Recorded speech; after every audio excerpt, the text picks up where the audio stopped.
Yay! We are live. Welcome, beautiful souls, to another Bonestone Bash. I am Avalon Cameron. I'm here with the very talented Anna Turian. Anna? Hi, guys. Hello. We're back. That's right. We have been on a little break.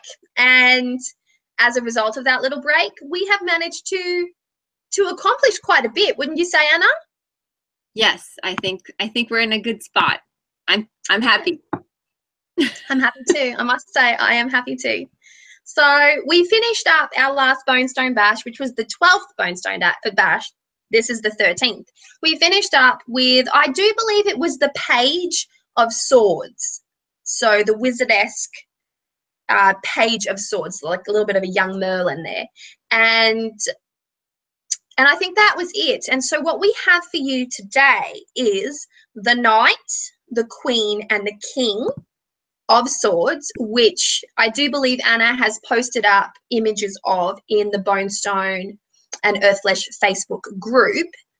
And we also have the start of the Suit of Cups, which, while we have been on break, we have quietly been working on behind the scenes, and it's been magnificent.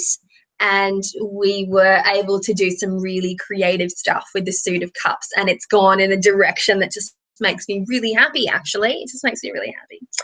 So I'm going to hand it over to Anna, and she's going to show you those court cards. Will you be showing the page as well, Anna, just to create continuity there for the court? Yeah, let's do that, just because it makes more sense to do that. So I'm going to pull that one out too.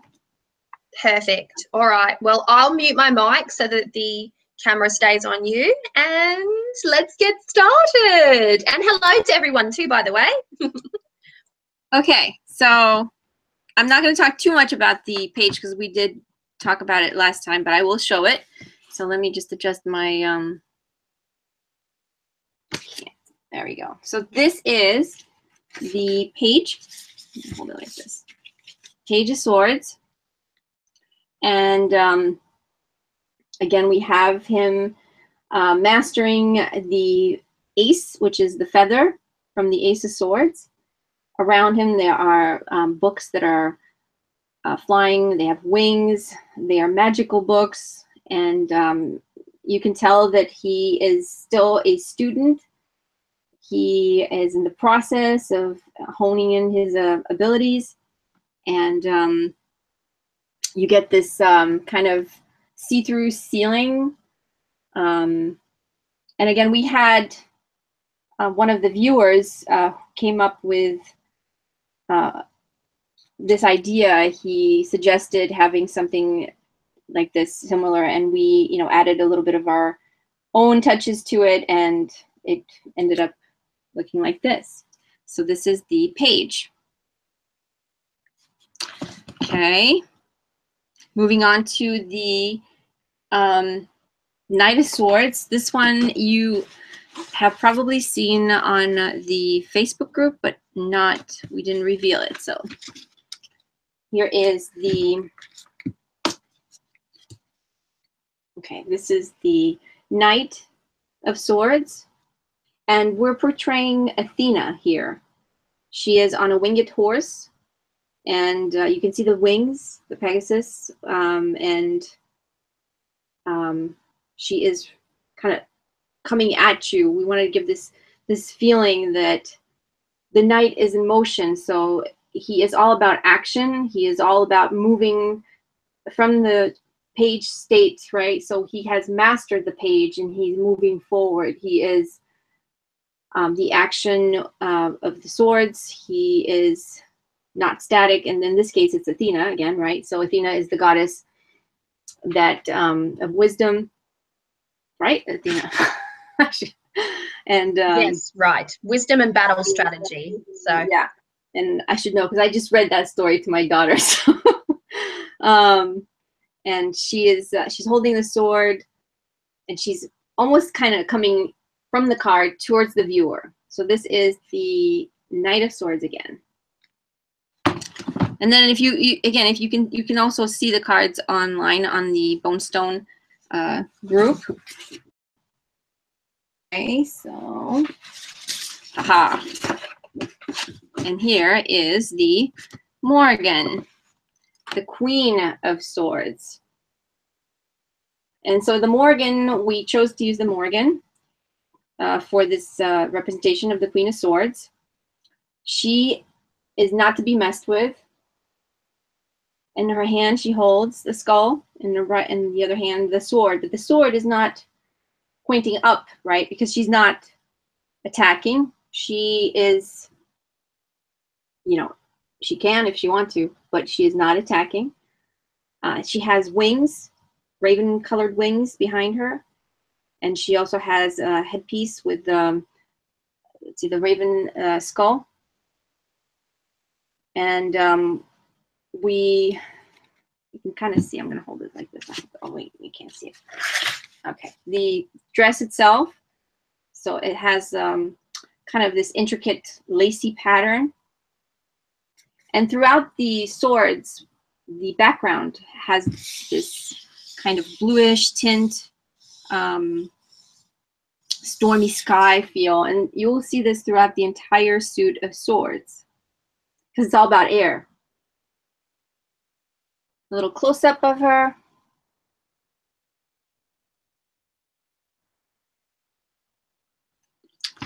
So that is the Queen. The last one is the King of Swords. And we have Arthur as the King of Swords. And in the actual card, he's going to be cropped. So you're getting to see the whole painting, but it's actually going to be cropped. You're going to see half the sword, because it's all about this face, right? It's the eyes. It's about his power, because he is the master, right? He's the master of the element of air, of swords, and he's in control. But at the same time, you do have this calm, right? This state of calm. He's not, you don't see he's not angry, but yet again, you get the type of personality that this king is. He's not, even though he's not in an action pose, you do get a sense that he is certainly ready for any battle. So that is the king. And that concludes our suit of swords. Yay, we're done with swords. We are indeed done with swords, and I've got to tell you, the Morrigan was a challenge indeed, and that is a story for definitely another time. But we went as realistic as we felt her to be. Somebody in the chat said that she's in green, and yes, she is in green.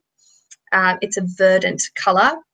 But there is a lot of storminess in the background and a lot of deeper tones in the background. If we hadn't necessarily put her in green, she wouldn't have popped. And it's just my favorite color anyway. So, and swords, the king, he's gorgeous. I've actually had a few people ask me if that's Jesus. Why is it it's like you can't have any guy with a beard and a mustache because it's automatically Jesus. And I was like, no, I think the first time somebody said it to me, I was like, absolutely not. That's King Arthur. It was just so like, I'm shocked. But as you can see, we've been working really hard, and we've tried to I think we've accomplished it, but I'm going to be humble here and say we've tried to achieve something very special with the court, and that is a much more up close, personal, almost interactive experience with each of the court cards, because they're very much coming in, and it's like an amplification of the energy, and you can see it in the triangle of power, the amplification of energy. So you have the zoomed out version of the page, and then come in a little bit closer, you've got the motion and the head-on aspect of the knight, and then you come in a little bit closer and you've got the queen, and then finally you're really amplified towards the end there, which is the manifestation or apex of the energy, and you've got the king. And so you do have that beautiful triangle of power. Let's have a look at what some people are saying here. Looks like Rick from The Walking Dead could be. I've heard a lot of people say it's this person, it's that person, it's this person, it's that person. The fact that you see someone is beautiful. Nikki Sparkles said it's so intense. Gemma by Fred the Branch and Stone says it's so funny how someone thought it was Jesus. Jesus isn't even Caucasian. Right. If I would have done that, was certainly probably he would have been Middle Eastern. if I were to paint Jesus, that's probably how I paint him.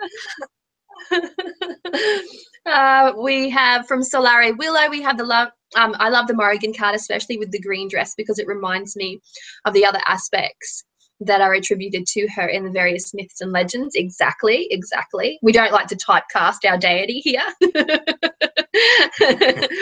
Why the leaf on the titles? Because it is the Bonestone and Earth Flesh Tarot, and the feeling throughout this deck is one of wild nature, and it has a heavy sort of primeval, earth-centric feel to it. As you can see through most of the other cards, especially in the majors, you'll see an amplification of natural or botanical earth energy there. And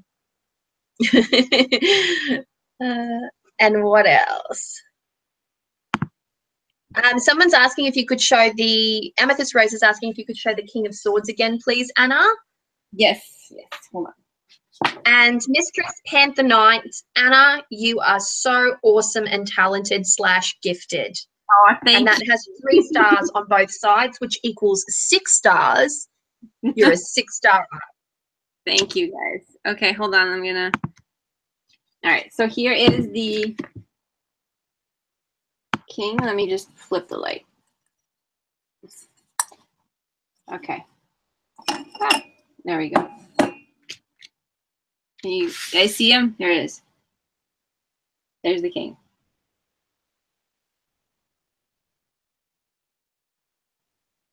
As you can see, that's not Jesus. He's great. Yes, I'm great.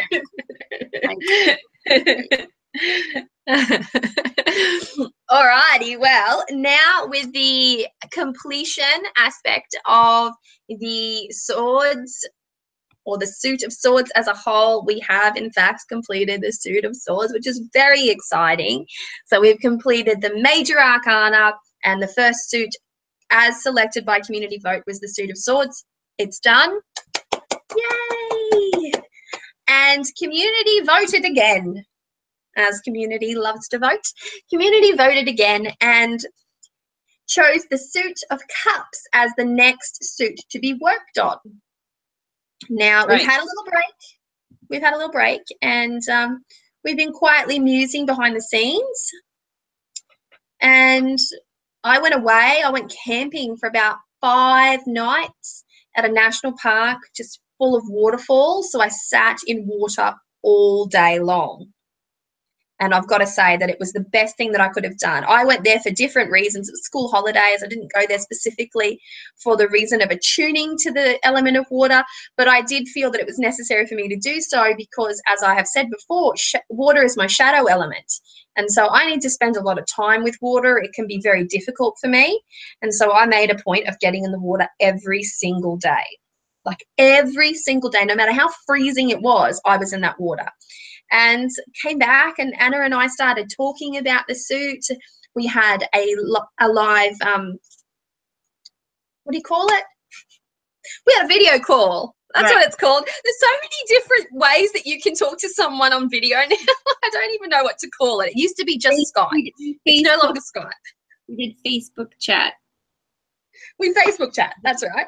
We did a Facebook video chat, right? So, and then we started putting down ideas for the suit of cups. And so we have gone in a specific direction with the suit of cups that people probably are not necessarily expecting, but that I am extremely happy with and excited about.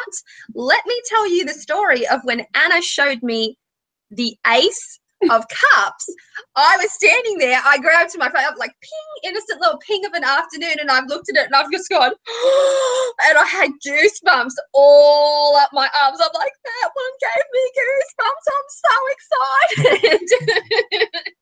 And this wasn't too long ago. So this was, I'm talking maybe last week, was it? Yeah. I saw the outlines. No, this week. It would have been the colored version was this week or last weekend. What? Today is Tuesday. It was last weekend. Yeah, last weekend. That's perfect. It seems very recent. So I've been seeing the sketches come to play. My days and nights are blending together now. So. It's so fun. It's so fun. So I'll do a drum roll. Hang on. Well, hold on a second. So as I'm going to show this to them, I think you should. I will visually explain, but you need to. Because the ace is the the ace. I've got to remember even what we were talking about with that ace. Oh yes, I got it. I've got it. Okay. Got it. All right, guys. So as with the suit of swords, how we did a background color and all that, we're doing the same thing throughout the cups, wands, and pentacles. So the background is going to be a certain particular color that's going to go through the entire suit. And we had this steel gray stormy sky for the swords. For the cups, we decided on reddish, pinkish color that's going to go through. But and a consistent element that's going to be throughout the entire suit of cups. All right. Okay, so here's the ace. Further ado. Okay, let me just flip this around.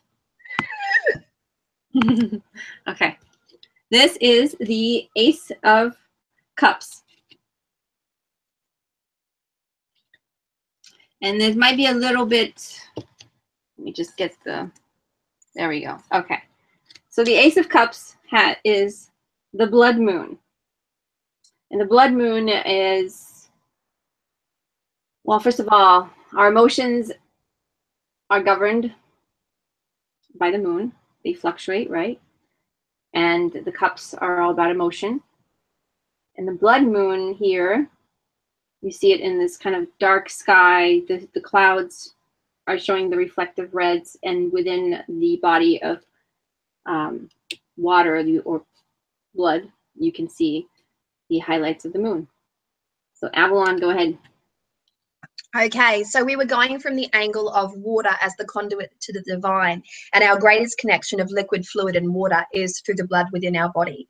Our blood sings of ancestral lineage. It sings of our magic. It sings of our connection to the earth. It sings of our intuitive capacities, and it is vital to our existence. And so the moon is something that we are forever linked to. We feel the ebb and flow and the pull of the moon. The moon sings. It resonates in the very blood that courses through our veins, and it amplifies the narrative of our lineage, of our bloodline, of the web of ancestry that exists and is inherent in each and every individual. So we went for the moon and the blood moon, not for the ghastly or the horror aspect of it, but for the beautiful interconnected nature of blood, water, and moon, because I do believe that is a trinity that is generally felt, whether people recognize it or not, through each and every individual. We are naturally called to the moon. It sings in our blood. We have to go outside. We have to look at it. Sometimes we don't know why. People behave in the oddest fashions at the times of the full moon. Introspection can naturally grip us during the waning phase of the moon. Our interconnected nature with the moon is paramount to our existence here on Earth, and its governance of the natural bodies of water on the very earth that we live on. And so we are forever connected to it by blood. So we are related by blood to the moon, and that is our connection to divine. So as far as an element that represents intuition, that represents the divine aspect, the conduit to the divine, intuition, compassion, loving, family, and so many other aspects that is, or attributes that are to be found in the suit of cups. This is the part where it begins. It's our blood tie to the moon that creates that deep and forever bond. So that's my explanation of the ace. The other thing is, you can see it better, but it is the blood moon is actually pouring. So from the moon, you see the moon is actually pouring within the body of water. So it's linking the two. So there's this relationship between the moon, water, and emotions.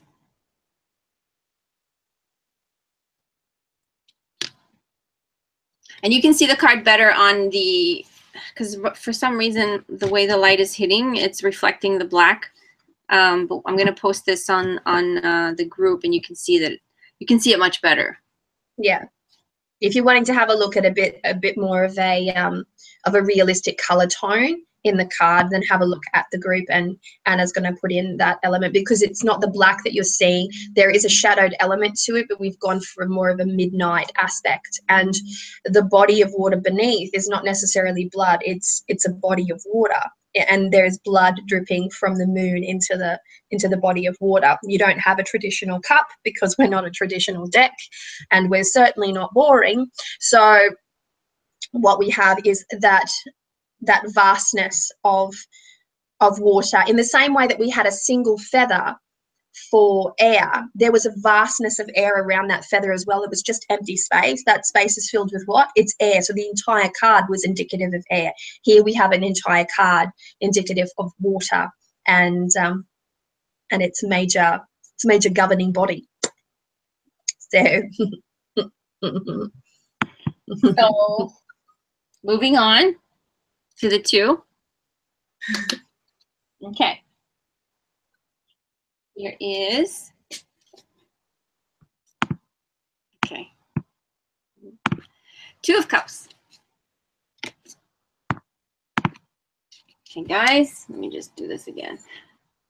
This light is blinding me when I have it towards me. That's why I keep going back and forth. The 2 of Cups, we have a couple that are, you obviously see them, they're in a relationship and their foreheads are touching. It's not just about a romantic relationship, it's about the connection that is forming, the bright soul star that is forming between their foreheads. This brightness, this kind of, I'm going to zoom in like that. You can see the star where their foreheads touch. Their palms are together, and the background, we are using this sunset, red, pinkish background for them. So this is the 2 of Cups.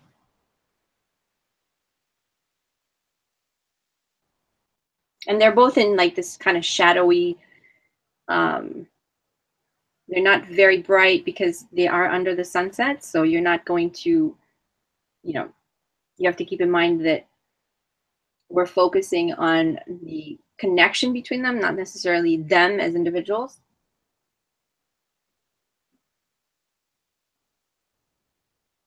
So that's the 2. it's very pretty. It's very pretty.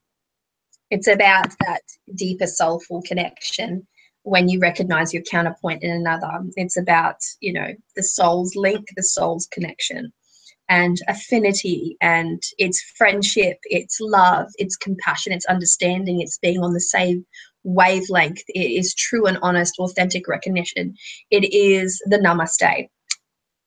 It is that feeling, that sensation there, and it's governed by the moon in the background. And as you can see, that beautiful sky is one of the color elements that will feature throughout the suit of cups. Okay, now we're going to the 3. Yay! I'm so excited for the 3 too. This is the 3 of Cups, and the 3 of Cups shows these happy, joyous ladies dancing around a cauldron, one of which is throwing something in it. And the idea is that you know, this is happening again, same time frame, sunset. You get this beautiful pink, purple background. It's, you know, constant again throughout. And the other thing is, like I mentioned, I don't know if we did, there we have within the entire suit, the presence of the moon is going to be there. So here you have the crescent moon. And again, on the Two of Cups, you have the blue moon, because, you know, it happens once in a blue moon. So we're going to have the presence of the moon throughout the entire suit of cups. So it's going to be, you know, either waxing, waning, full moon, new moon, that kind of stuff. And here again, we're using the, you know, different. You have them kind of. One is a full-bodied lady. Then you have, you know, we wanted to incorporate. We didn't want to have a Victoria's Secret. Not Victoria's Secret. So, and there is smoke from the cauldron. That's right. And so your cup feature there is, of course, the cauldron. And then the three women dancing around in merriment and enjoyment is indicative of that salubrious aspect of gathering in a hood, like a sisterhood or a brotherhood in some capacity. In this, obviously, this case, it's a bit more of a sisterhood, that interconnected nature with the moon. And the salubrious dancing is about unleashing the joy and celebrating that joy that is unleashed with the ones that you are authentically and closely connected with. And so this is a time of unbridled joy, of friendship, of togetherness, of mischief, of magic making, and they're having a hell of a good time. So it's a beautiful 3, and I'm very happy with that 3. So that's what we have. We have the first 3 cards from the suit of cups, and we have been working on the 4. We were talking about it. Yes, so we've made some progress with the 4. And that's not going to be too far away. In fact, the 4, you'll be seeing it within a week's time. Some sketches and then some colour from Anna, and you'll see where we've gone with the 4 as well. But we are here today to design the 5, and maybe if we have time, the 6, but it very much depends on how long it takes us to get to the 5, because we have had a larger than normal reveal today. So let's not push. Let's not push. Let's just go with the flow for this one. And so you may think that I have come to this live Google Hangout with some idea of the 5 of Cups, and I'm here to tell you that I have no fucking idea. I've got nothing. Well, I was thinking about it today as I was running around, but I have nothing. I mean, ideas that are exactly. I've got nothing concrete. I've got 1,000 ideas, but nothing where like, oh my god, I see it. Like I see it. Let me just say here that also one of my favorite 5 of Cups is out of the what is it called? The Steampunk Tarot by Barbara Moore and Ali Fell. And it's the person like literally drunk, dead drunk on the bar with the words liquor, and it's all very, Victorian era. But that's one of my favorite ones. And the associations that I have with the 5 of Cups is that of dissatisfaction, drunkenness, nausea. Nausea is a good one. Disillusion. There's a sense of sadness there, emotional turmoil of some description, and depending on how you create the image, it really pushes or points to one emotional turmoil above all others. So in this particular one, it was the drink. But I think that the reason why I like that card so much is that there are many, many, many reasons that drive a person to drink to the point where they fall dead drunk on the bar top. Oh, fun. Hang on a second. I might have a parcel. Hold on. Just 1 second. You keep going with that one. Okay. Because yeah, maybe in college, maybe I can understand that from a college perspective point of view. Unfortunately, it's been a while. Motherhood makes me not be able to enjoy the perks of having a drink without the repercussions. Plus, my body just doesn't hang as much, you know. It doesn't bounce back like it used to, does no. it? If I drink to that point, I'm gonna be out for 2 days. I'll be like, yeah, that kind of activity, it will haunt me for a week. I won't be right for a whole week. It will take me ages to catch up for my body to detoxify. I very rarely drink these days, like very rarely. So I know that when I have, they're not fucking home. Quit beeping. Sorry, they've been out there like on the horn. Clearly, if somebody was there, they would have come out by now. But yeah, go ahead. What was I going to say? Okay, so like I was saying, there's a disillusion aspect for the 5 of Cups. So I'm just going to go ahead and just mention scenes to you and see if any of those trigger, and then you'll get your turn and you can do the same to me. So I'll see if I can come up with 5 and you can come up with 5. They can be wild, doesn't matter, whatever pops into your mind. No pressure. 10 ideas, huh? 15 in 5 seconds. Okay, well, this is my first one. The first one, I've got heartbreak. I've actually got heartbreak, the look of a man or a woman seeing their loved one, like, leaving in a romantic situation with somebody else, and that look of, like, you know, that horrible heartbreak. I've also got the visual of a dude, of a guy, like, drunk at the front of a shacky kind of, like, wooden bar in ye old timey London about 500 years ago. Mm-hmm. And sort of like drunk and like slopped in a horse's trough. I've got that aspect. That's a little bit Chris Hemsworth in The Huntsman. You know, Snow White and the Huntsman. Oh, okay. You know how he gets outside? Yeah, that's where I'm getting some of that inspiration from. So that's 2. 3 is a person standing there with one cup, one horrid old cup, bursting into tears, like serious, like like everything's gone kind of thing. Okay. That's 3. I'm stretching it now.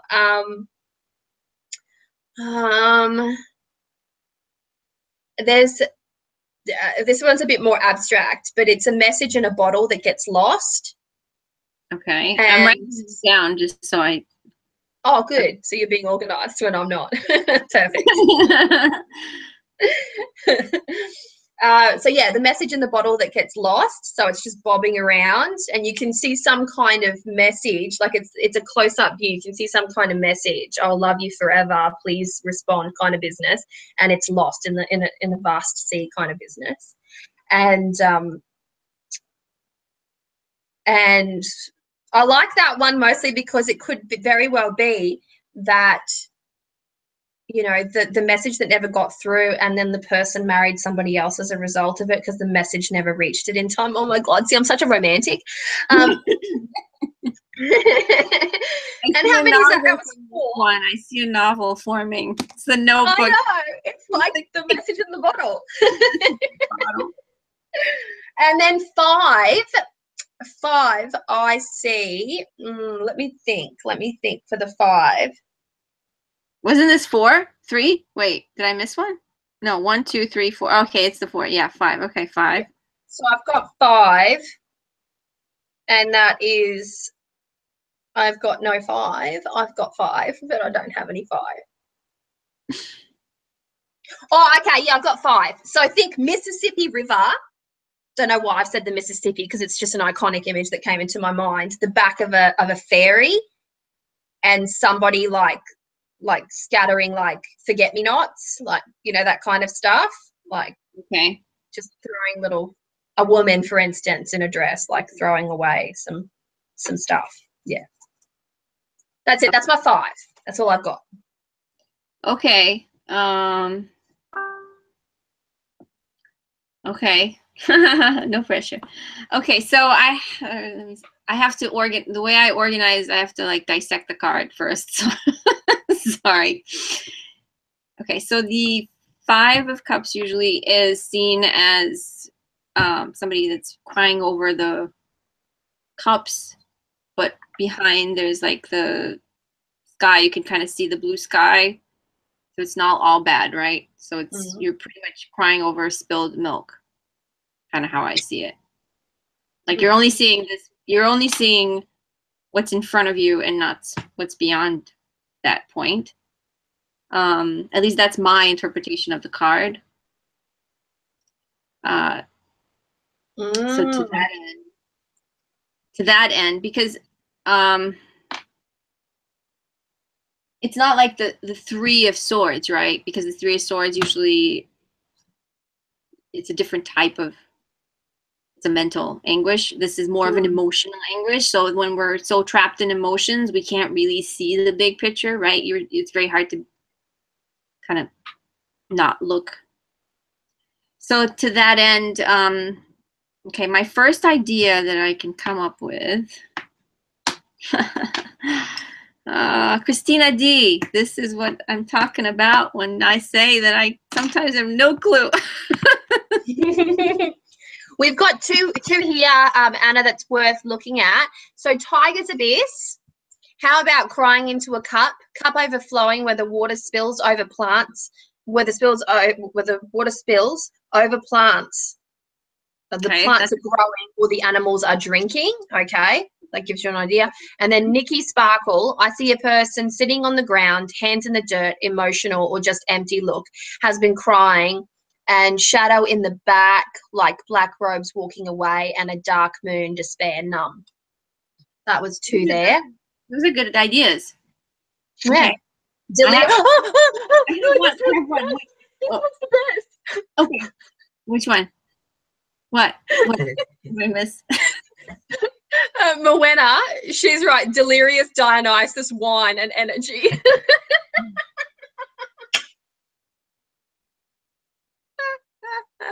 That's the best one. Okay, and that's all I can see now. Okay. I have an idea. Go. Okay, so what I'm seeing, and try and see this out with me here. What if there's a so again, the idea that you only see what's in front of what's happening with you, and you don't see what's going on either behind the scenes, right? Or something else. What if you have a figure, picture this, like there's like a barren, almost like this hill, right? Hill, it can be either a hill or it's just nature, it's out in nature. And if it's like a person, male or female, and you just have like a full body, you can see the full body, and they're like sideways, you can see them like holding their head, they're like mourning. But you can see behind them, because we are working with sunset here, so we can have the sunset, all these colors, right, happening. So the front of the figure would have the sunset hitting, which makes it have a cast shadow, and the shadow that's being cast goes from this dark to morphing. You have like these, I'm thinking like monarch butterflies kind of coming out of the shadow and flying off. So from this state is the fact that you're only seeing the sorrow, that you can either have the 5 cups in front of you if you want, but you don't really need to. But the shadow itself, so it's the inside, right? The cast, the shadow self is changing and is flying off. You have like this morphing, this flying off. So that's my first idea. That's 1. Yes. Let me see. I'm writing it down so I don't repeat it. 1. Very reminiscent too of death and the moon card too. Right. But this is monarch. Yep. I was thinking like colorful stuff. All right. The second one I'm seeing is a person standing in front of a bridge. So it's like you can have like these two peaks, like mountaintop, right? And where the bridge was, you can have it broken. And you see the person on one end, and on the other side of the bridge is like a cup standing. So it's like they can't get to it. So it's like this. Then behind they can have more cups, you know. Yep. But they're crying because they can't get to that one. So you have this broken bridge. So that's the second. The third one, I was thinking, and somebody mentioned having a cup. I was thinking more like a scrying bowl, you know, like the black scrying bowl with black water, kind of link it to the moon. You can have like a reflection of the moon inside the scrying bowl with the black kind of water, and you can have the person like look and like have like the mournful look. Yes, that one. That one. That's okay. The scrying bowl one. Yes, that's the one. Okay. Because then we can put a scene in it, can't we? We could put a loose, like, shadowed kind of scene. Yes, you can. Fucking beauty. Okay. I love it. We could also have, oh my gosh, see, activated. This is a good one. We could also have, like, you know, it's very, if it's up close, right? We could have some elements of like. You would have to have, I don't have a bowl. How up close? Like this? Like me, like bowl like this? You could, like, you would have to have, the scene would be like, okay, so I'm gonna, so you'd be looking at somebody from the top a little bit down, so you can kind of see what they're holding like this, like you see the bowl. So your viewpoint would have to be like above a little bit, so you would see part of their face and the bowl, what's in their hands. Yep. Ah, I like it. Okay, so that's 3. That's 3. 4. Let's see if I can match your 5. Okay.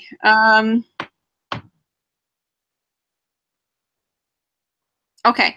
What if you had? All right. So you know how sometimes picking up the pieces. You know to pick up the pieces. That phrase, to stick them together. What if you had somebody literally sitting there trying to put together a broken cup? Like, well, that's a good one too. That's actually a really good one. Like they can have either cups around and just sit there and focus on this big, like it would have to be like obvious that it's a cup, right? You could have somebody that's like sitting either cross-legged or sitting, or you just show them from the torso up and sitting there with a piece, trying to like really focusing and trying to like put it together, and you can see the cracks in it and all that. I like that one too. I'm still favoring the scrying cup bowl / thing. Okay. Okay, I'm writing all in because I will forget. Okay, and then the last one.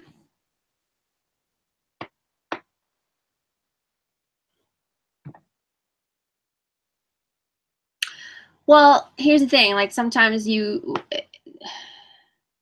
when the card comes up, usually when I have the card come up, I'm crying over something that is very attached to me. So, you know, I care about it, right?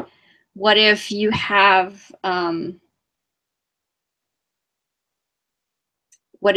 you have somebody that's like looking in a mirror, and you have them touching, like hand to hand touching, and the other person in the mirror, like one is crying and one is not. So it's like one is mourning. It's like you're mourning yourself in a way. like your mourning Yes. part of These yourself. are good. These are good. That's 5. That's 5. That's 5. All right. I'm still stuck on the scrying bowl. I like it because it has the opportunity to depict the intuitive aspect of water. So the divinatory aspect of water. The scrying bowl is very much a water-based divination system. So you've got that intuitive interconnectedness there. But I think the scene, there's opportunity to put a scene in there to double the oomph of the card. So in the scene, it could be something a little bit more intense. So it could be, a baby being taken off the mother. It could be, something a little bit more intense, like buried in there. It could be, the loss of a loved one, a drowning, for instance. Something a little bit more like, and it's a forewarning aspect as well. Well, you could put in, well, okay, we can think a little, well, all right. So you can we can move forward with, is there a card? What card is in the cups? Okay, so which one in the cups is walking away? We can use a card from the actual suit that has a negative connotation to it. What about the Three of Swords? I was thinking about that. Yep. So they look in there and there's the Three of Swords, or the 10. Or the 10. Or the 10. Or the nothing. Oh, the nothing. Because it's inky scrying bowl, right? So the nothing would just pop out of the inky scrying bowl. Shit, that would freak me out if I'm scrying. Okay. So basically, we can use any of the swords. or it depends. Like, are you looking forward? Are you crying? You know what I mean? Like, the 5 of Cups is usually about something that has passed. So yeah. What about the 6 then? The 6 of Swords, the crossing over water, which is a transitional aspect, right? It's a difficult transitional aspect, and so it could be. Right. It could be something along those lines. It's very water heavy as well. The is it the 6? Yeah, the 6. Hold on, I'm gonna read through this because some people have some good ideas here. Let's see. Go. Something about grasping hands. I'm going back up. Okay. Okay. Well, how far should I go? All right. What? Okay.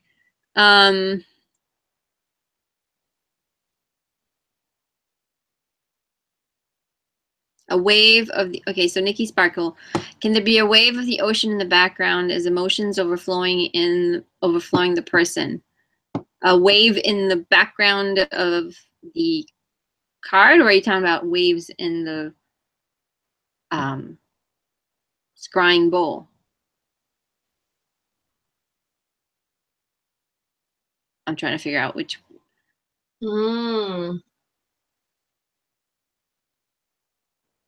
Okay. Man standing in a stream of water, he's looking up the dark night sky and the moon. His face is mournful, hurt, and sadness. Tears are streaming down his face. That's Mistress. The empty dirt path ahead of it. You guys, there's some good ideas here. Wait, okay.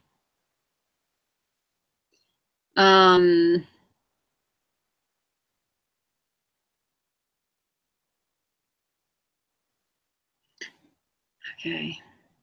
Sorry, guys. I'm trying to read through it.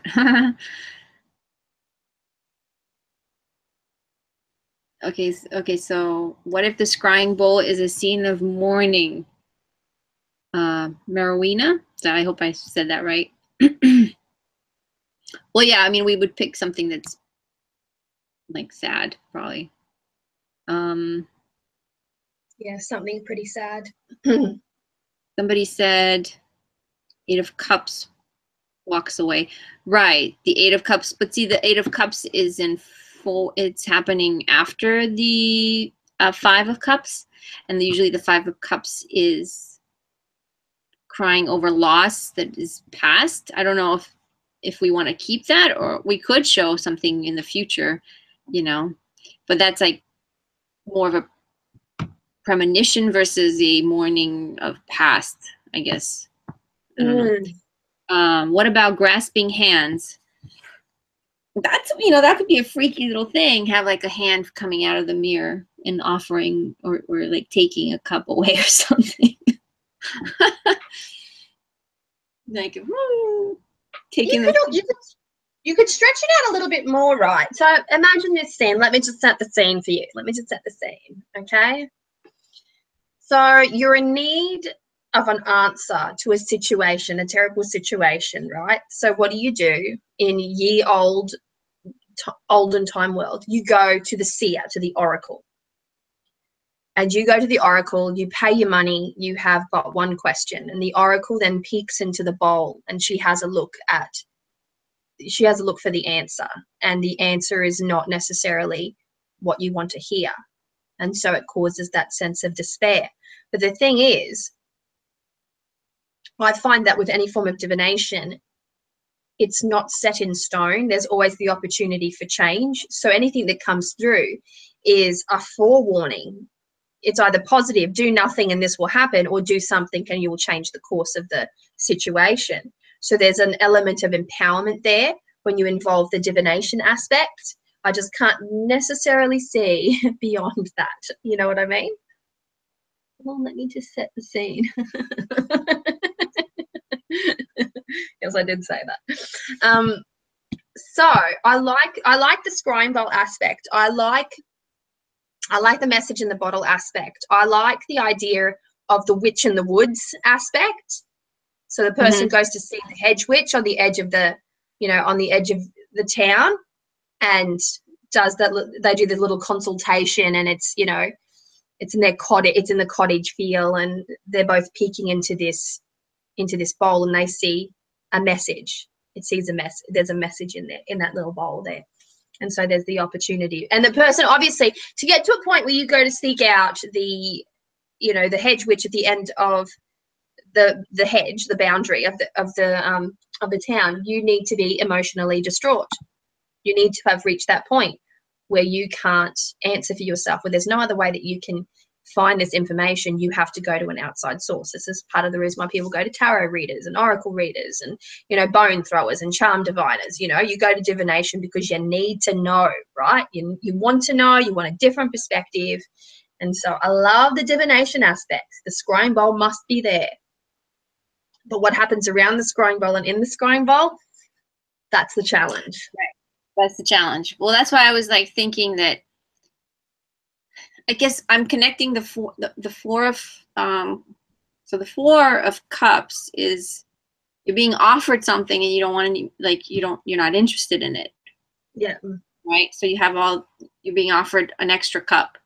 Here, they're being taken away from you, and you still have some left, but you're just focusing on the bad aspect. So I think that you kind of have to have that section of hope, not just the bad.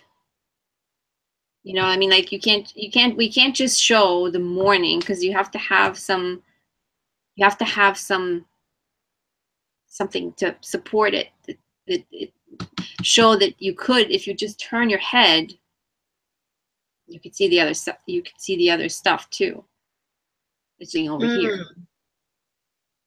right? Yes. Yes. The Three of Swords works beautifully in that regard then, because there's that growth aspect of it as well. But I'm thinking, or hold on. What if you had, okay, so what if you still keep the idea of the scrying bowl, but instead of one, you have two scrying bowls. You choose to go to the one that's showing you this instead of that. That's a good one as well. You know, it's like it's just also by interpreting, right? Because it's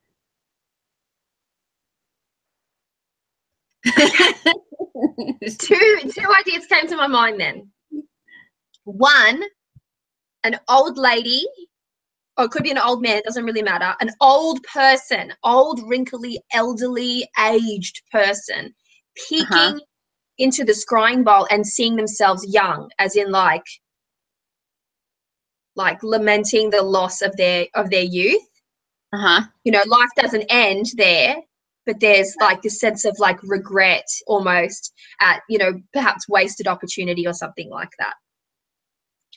And then the second one I saw, it's the same thing. It's like an old stag with the big horns peeking in and seeing his youthful aspect. I don't know why that came to me.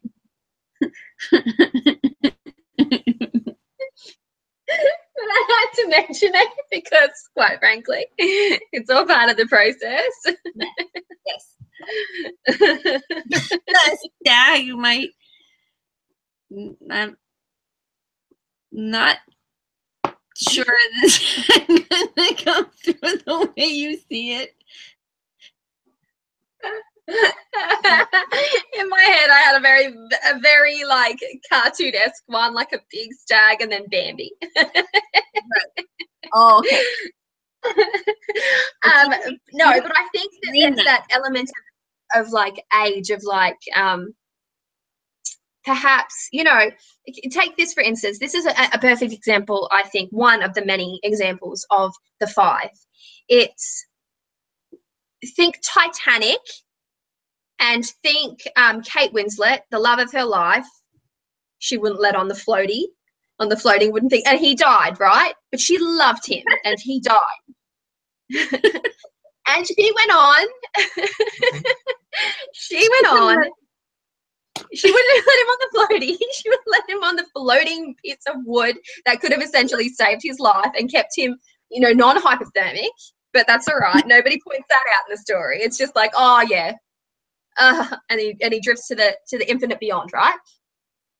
But she goes on to lead a beautiful life. She gets married. She has children. You know, life for her went on, essentially, right?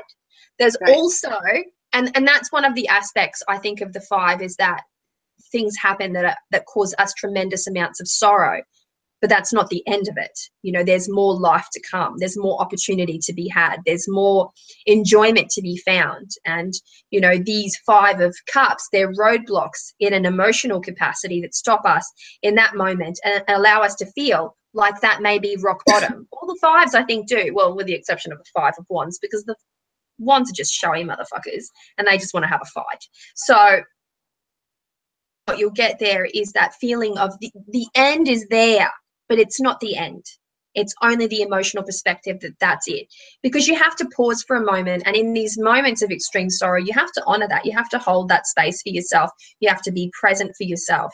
And there are many, many, many, many situations in the life of a human being, cross-culturally speaking, that could cause us to feel as though we are being emotionally wronged, and that's our emotional rock bottom. And some of those themes are very heavy. Would be one of those themes. The loss of a child would be one of those things. The loss of a loved one would be one of those things.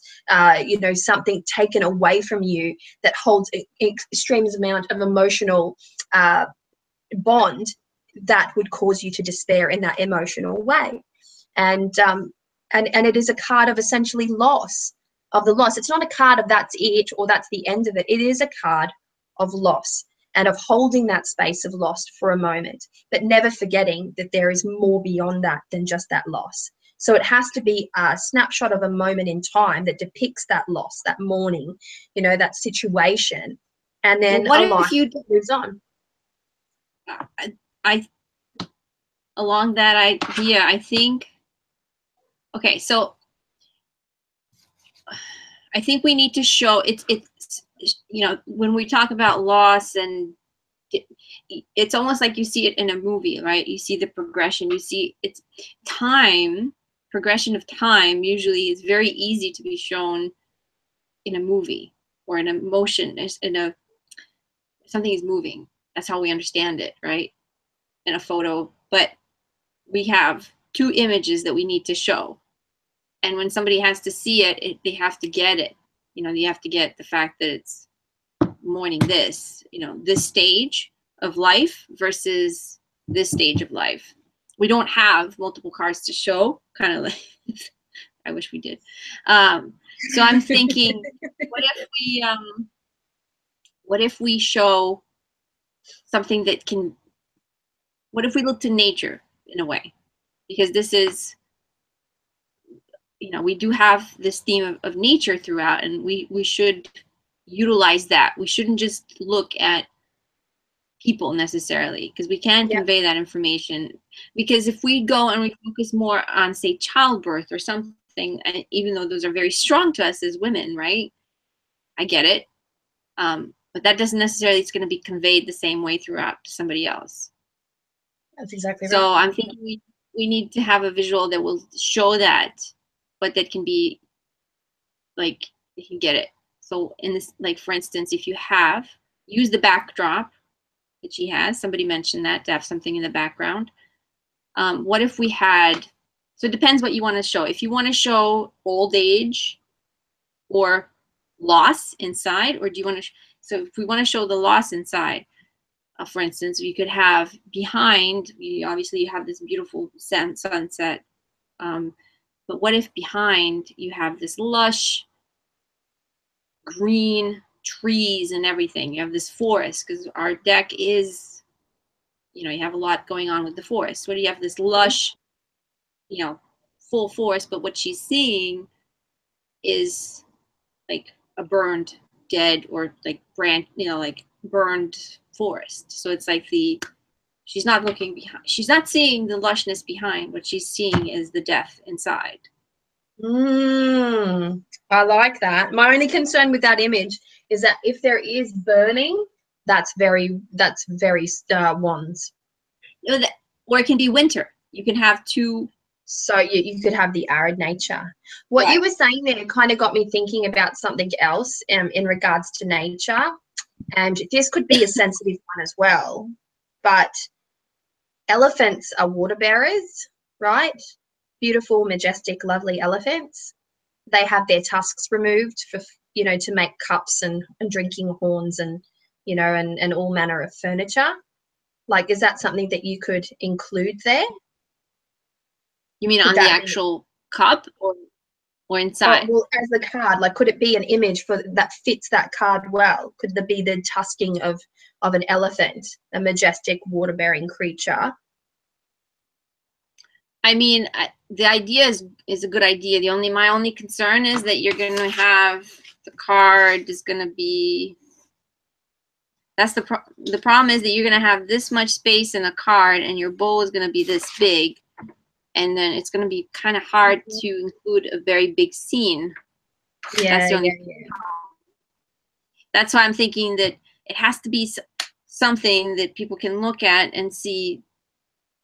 If you have multiple, like you have a scene going on, you know, you have little things happening like this, it's going to be tough to identify exactly what's going on in there.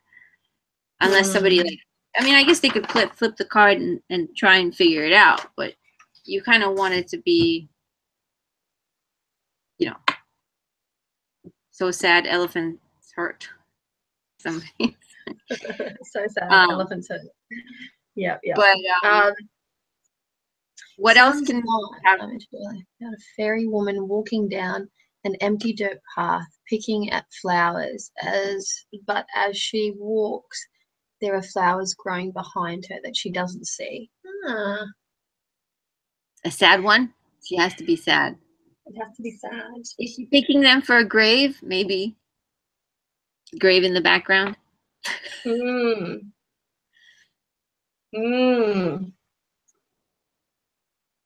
about just a woman and a baby crying and reaching out? Is that too much? Is that too? You already have a woman and a baby in the Two of Swords. Two of Swords, that's right. I want to depict an element of loss. Yeah.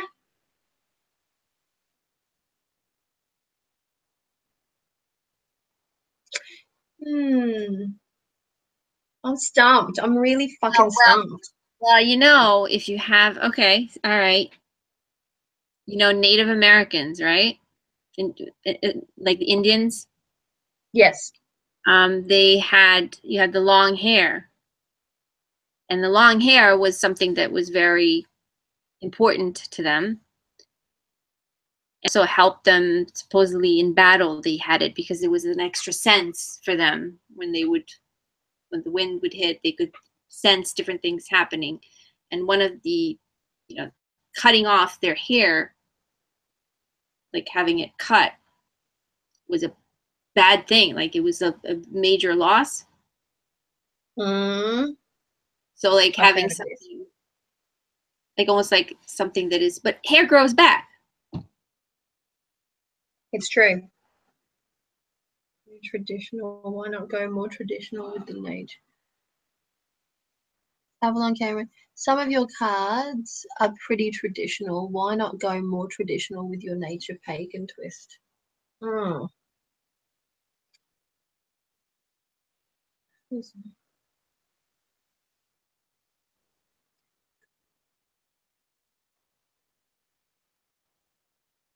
Avalon has a mutilated weak or an eagle for the tower card.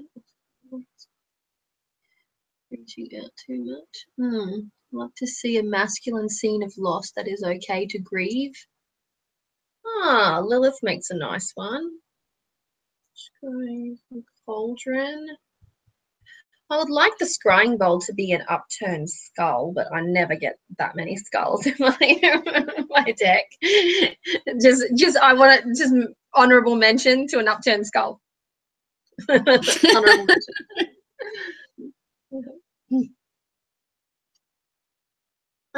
Somebody mentioned before that there was to look in the scrying bowl and see a funeral scene.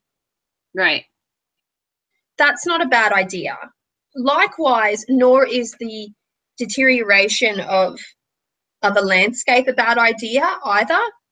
So climatically speaking, if that's even a word, we see the seasons change, and then we see the morphing of the earth in that season. And a lot of good can come of that, a lot of bad can come of it. You guys have intense winters with a lot of snow, and we have intense summer here with fire. You know what I mean? And right. there have been tremendous amounts of loss through bushfires here in Australia. And one specifically is the Black Saturday fires, and that happened in Victoria, in the region of Victoria, down south from where I am. We get natural disasters up here in the summertime. We're coming into cyclone season, which for you guys would be hurricane season.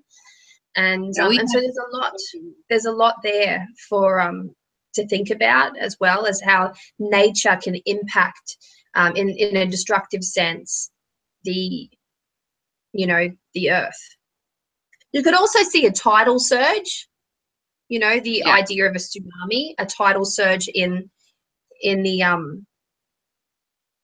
in the scrying bowl. It could be that wave of water coming out. And it literally shows that amplification of the element for good or bad. You mean the actual wave from the cup itself, from the could bowl? Be, yeah, it could be. Out. A farmer devastated from flood would be a good one. That's Moena.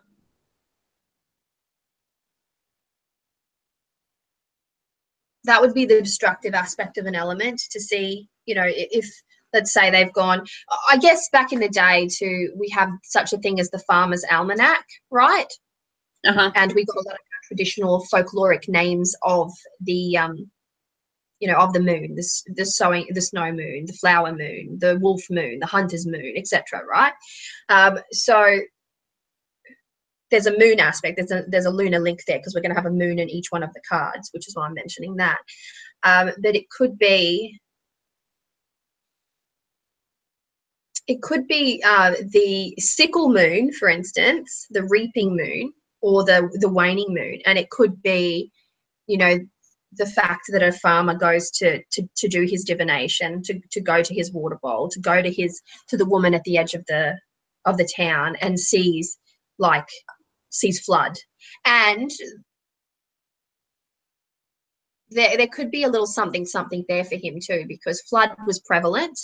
Like many farmers would have seen flood in their time. So it's about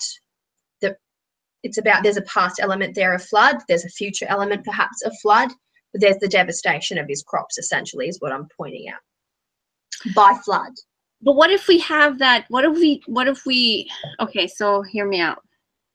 Right now, this is a hard card. I don't think we're getting a little boxed in because of the container of the emotion, whether it's a scrying bowl or a cup. You know, I think the container itself is kind of holding us back a little. So what if you remove the container? What if you project the container on the scene? So what if you have 2 scenes and one person within the 2 scenes? So what if you take and you have, what if you have, like, it is about this choosing where to look, right? Whether this part is sunny and this part is cloudy.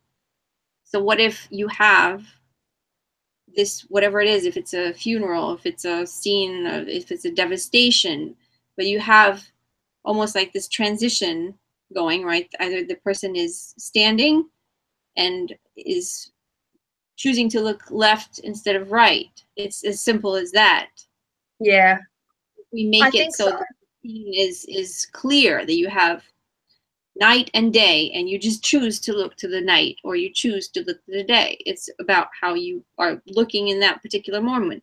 If you want to include the cups, you could have the cups, a couple of cups in the section of the day and a couple of cups in the section of the night. So there's 5 cups.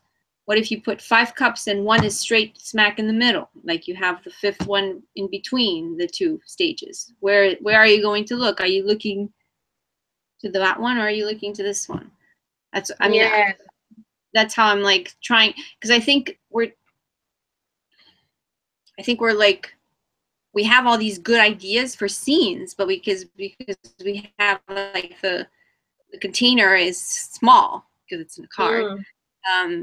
It's hard to fit it in. So what if we remove if you really want to have that, if you want to have the water element present, you can have a river, you know, like the river that's like split the scenes in 2. You can have water dividing it. Yes, I like this. But I think that there should be, I think it should come across that is a choice that you're not seeing the good. It's pretty much, you're not seeing the good. You're only seeing the bad. I like this. You've got me thinking about, hang on, let me just find it. It's a card in a deck.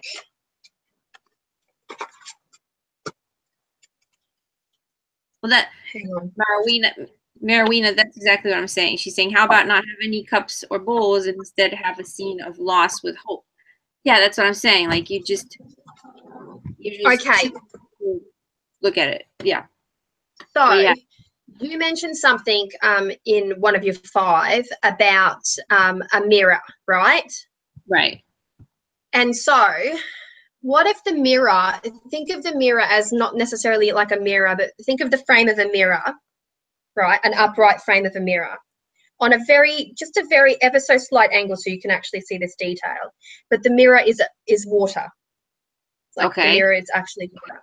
And then on one side you have this scene. So it's a little bit of a take home from this card here. This is the Anna K Tarot and this is the 8 of right. This is the 8 of Swords, right? And so you have one scene, one possible option, positive, one possible option of negative, you know, and then you have the stack of cups as depicted.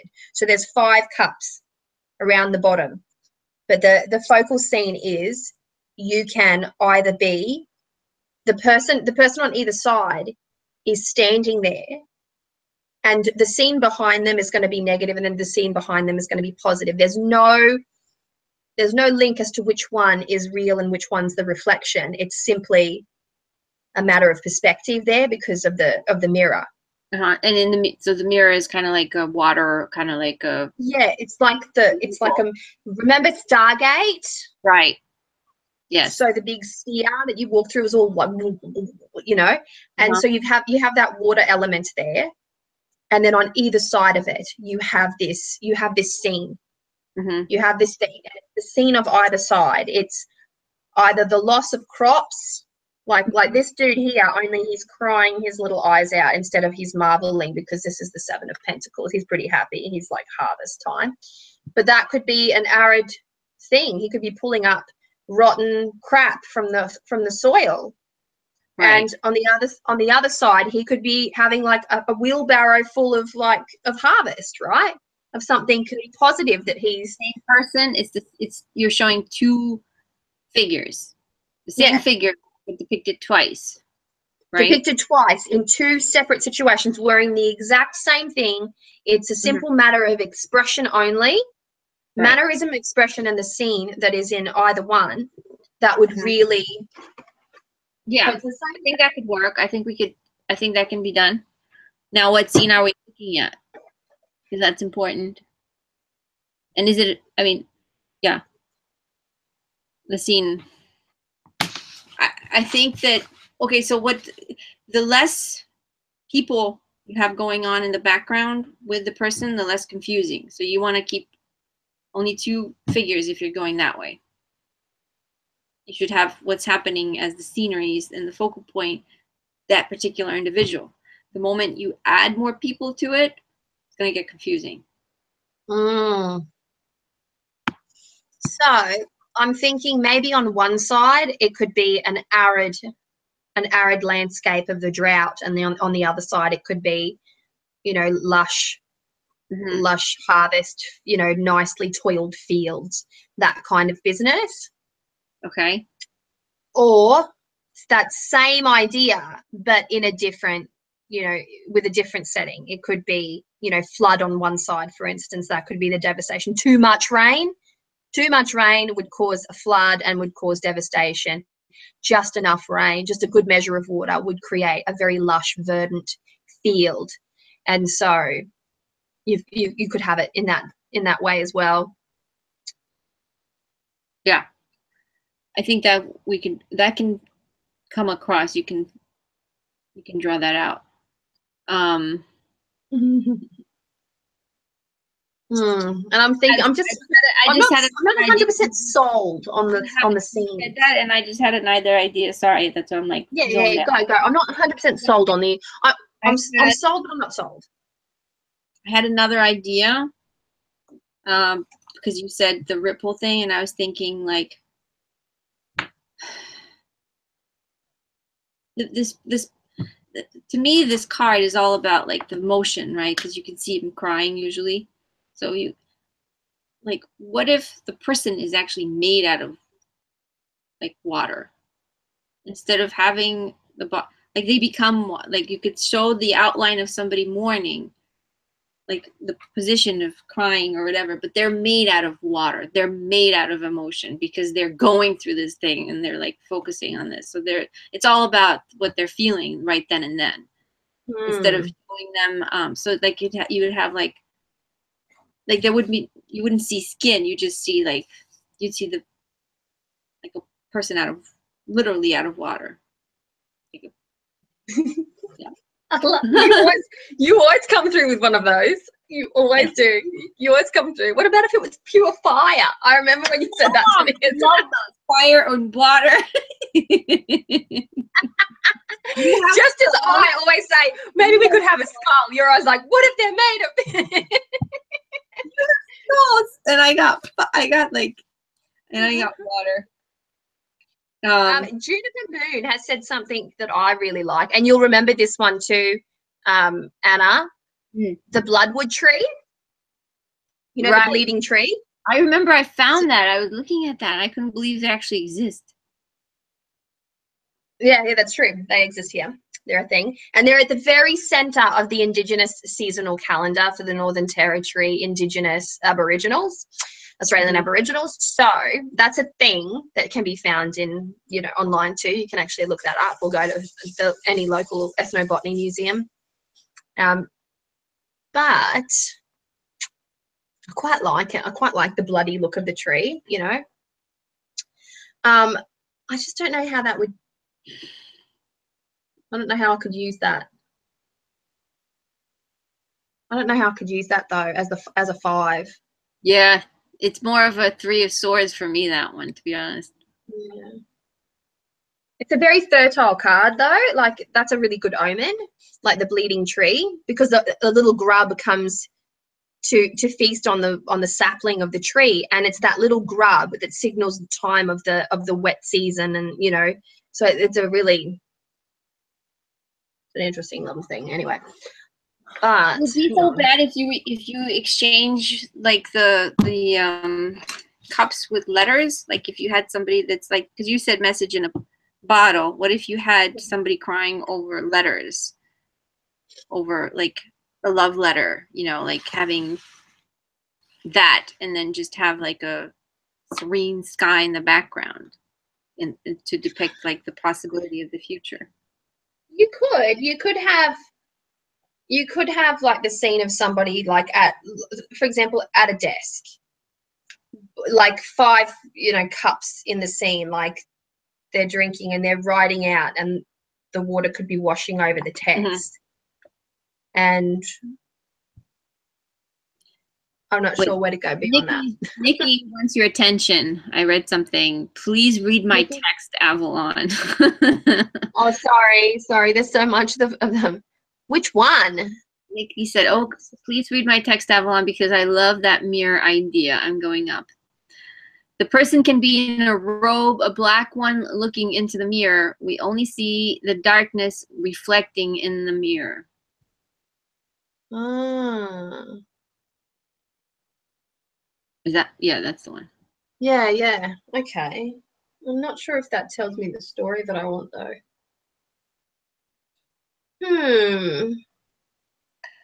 Well, let's go back to the list you had. A forest of trees cut down, but new sprigs sprouting. You have to look for hope or regrowth.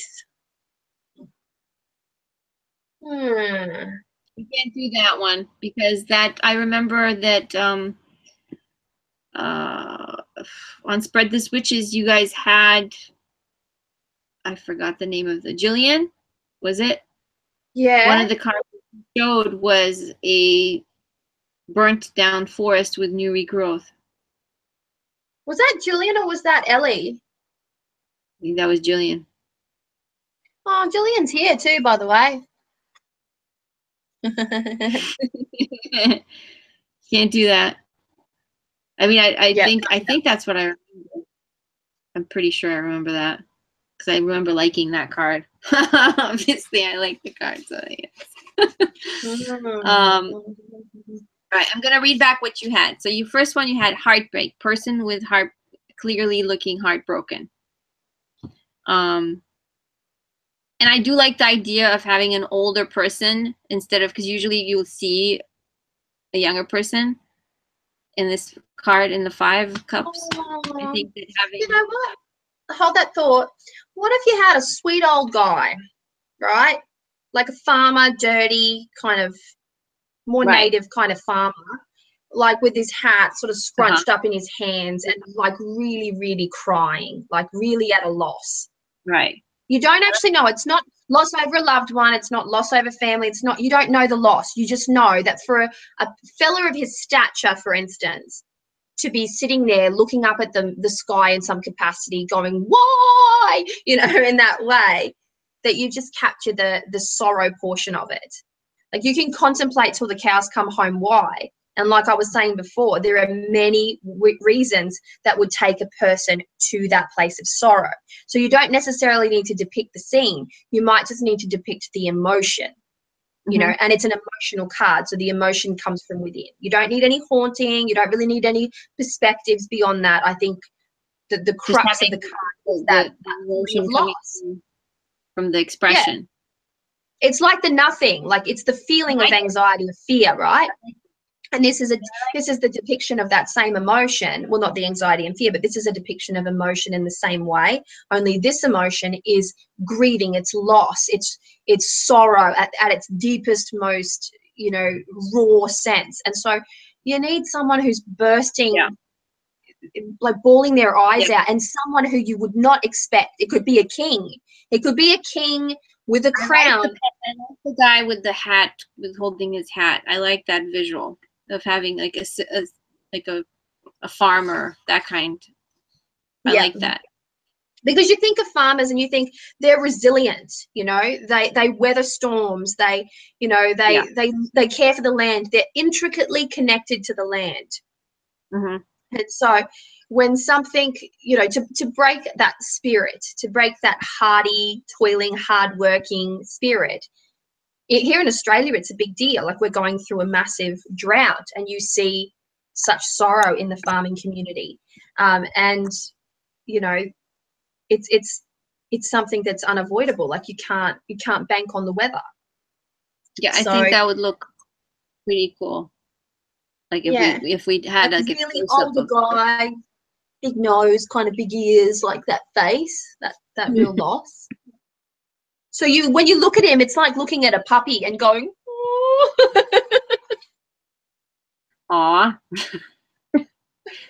Yeah, and I'm seeing like an older person, you know, like I'm not seeing like a young guy. I'm seeing more like an older man, you know. Yeah, I'm seeing an older guy. I'm looking at granddad here. Granddad, yes. Look at grandpa. Right. Look at grandpa.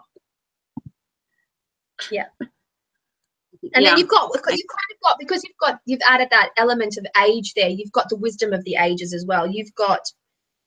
It gives you a lot to hold on to. Like, what on earth could have made this person sad? Think about it. Right. And you'll come up with thousands of different reasons, like thousands of different hypotheses. And that's what you want in a card reading. You want to be able to look at a card and go, well, this is sorrow. This is sorrow. What could possibly have made you this sad? Then you look to the surrounding cards in a reading, right, to anchor in that description even better. So that's a good one. Yeah, I think that would work.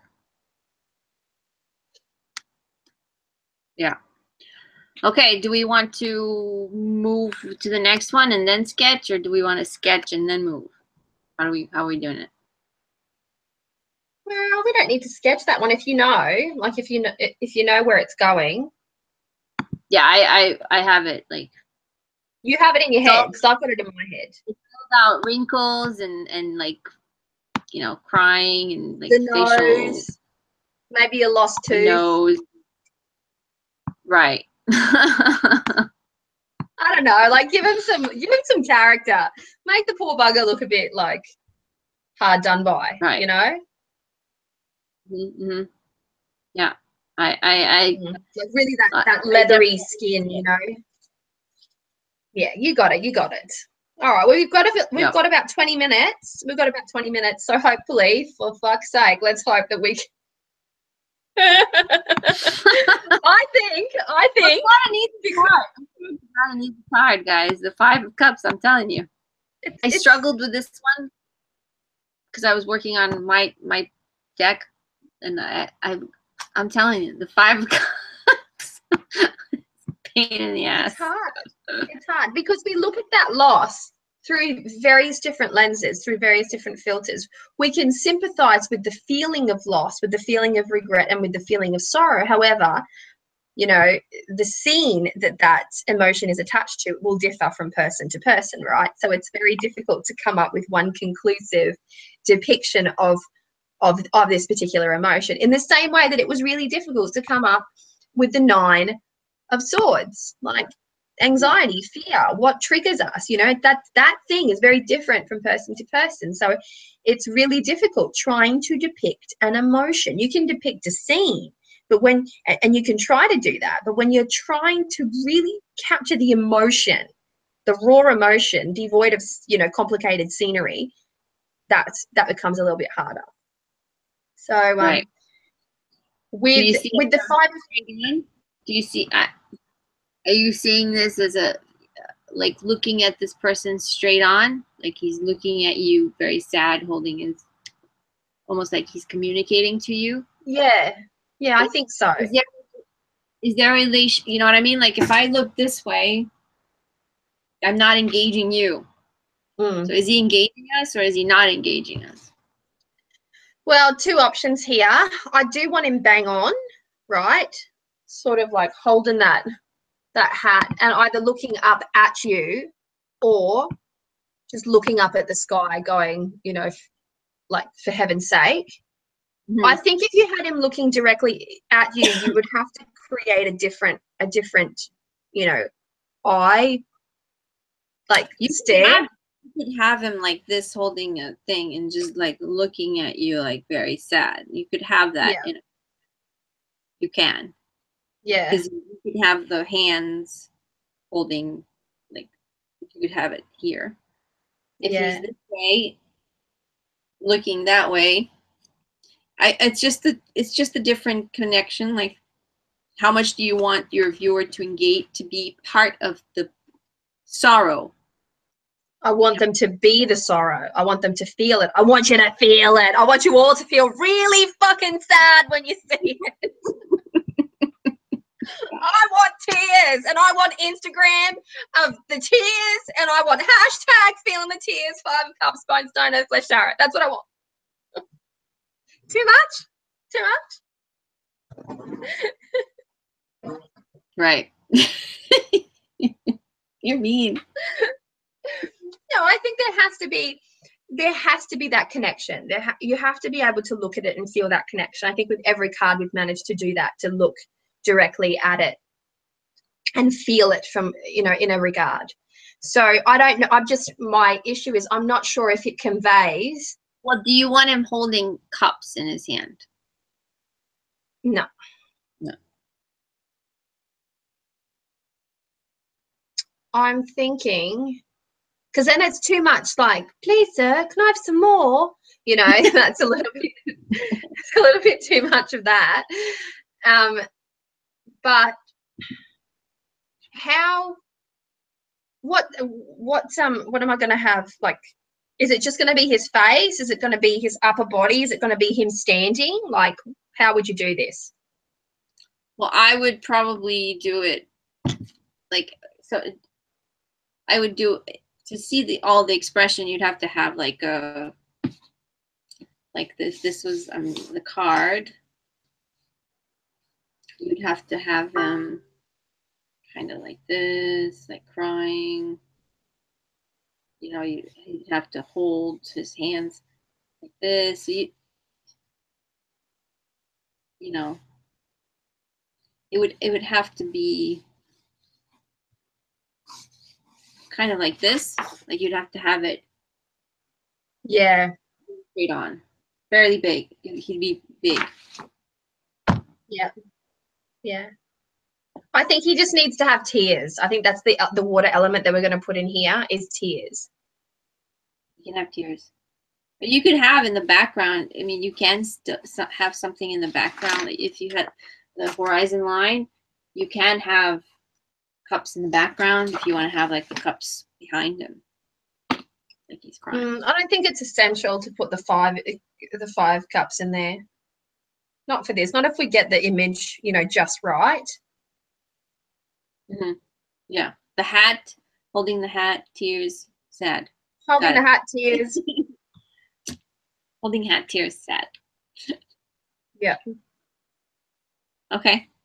All right. So moving. You know what? If he's tribal, right? Let's make him a little bit tribal. He might be wearing a necklace. But he's holding a hat. Yeah, then he's not going to be that tribal.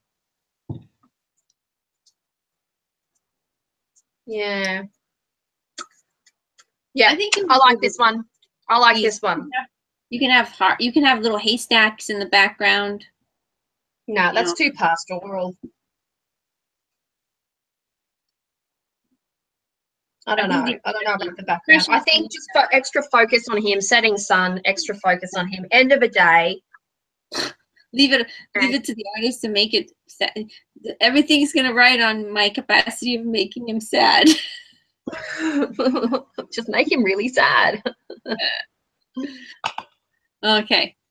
All right. So the 5 and then the 6 of cups. what is the Six of Cups? Six of Cups is about past, right? Memories, meetings. Oh, Lilith Starfire. Read her. Plowed red fields. Where am I looking? Lilith. Standing as a well, leaning on the side. No, go right down. This is a new one. Plowed red fields. For the background. Yeah, I see. For the background. Okay. Okay. That can work. You can see them a little bit in the distance. Okay. So let's lock that one in, for fuck's sake, please. I can't do it anymore. I need to mark that as done and then at least get an idea for the 6. Okay. So for the 6, at least this one's a little bit easier because we're looking at nostalgia. So maybe my message in a bottle could work for nostalgia.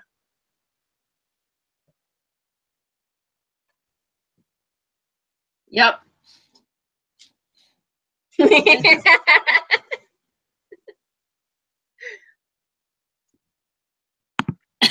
Sorry, I'm like, yeah, we can have like a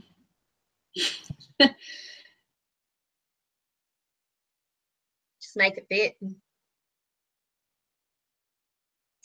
Looking around at all my decks, feeling like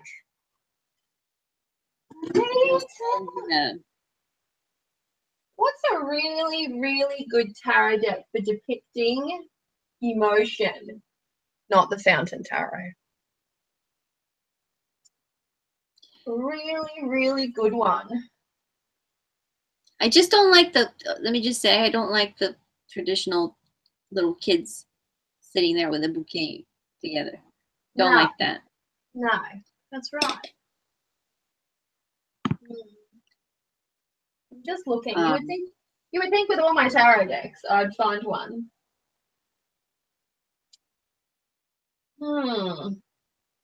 What's one of the faves? Hidden Realms. Somebody. Oh wait, hold on. Yeah. 6 of Cups. We've got 5 of Pentacles. See, 5 of Pentacles for the Hidden Realm. It's sad. It's not going to be as sad as our poor crying. It's not a competition, I know. I mean, it's always a competition, but it's not a competition. Well, okay. So this, but the 6 is it about nostalgia? Because nostalgia is like going to give you like, oh, is it that, or is it you know, is it like looking at pictures and being happy, or just like looking into the past? Is it? It could be either or. Like being nostalgic can just be, you know, you're chatting with your girlfriends about, remember that time that we did the thing, and it just brings a happy memory back. Or being nostalgic can be a bit like, I lost him. I had this opportunity, but I let him go. You know, they're 2 examples. Rude examples. Rough examples, I mean. 7 of Cups. No, what am I looking for? The 6. Somebody said a bundle. Okay, so Lilith Starfire, or a bundle of letters tied up with a ribbon and a dried flower bouquet. What if you had a wedding bouquet that's all dried up?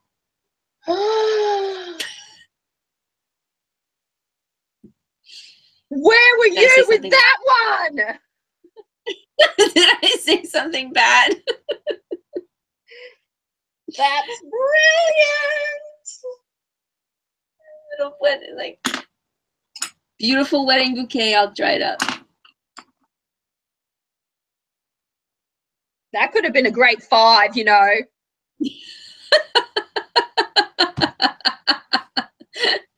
Well, you can still do it if you want. But. Like literally, like, you know how you sometimes see these, you know how you sometimes see this image of like a tree, for instance, and half of the tree is in full bloom and half of the tree is like withered and dead. So imagine if you had like moonflowers and these beautiful flowers and they were all perked up in this beautiful scene, and then you had the other side of it like decay and loss.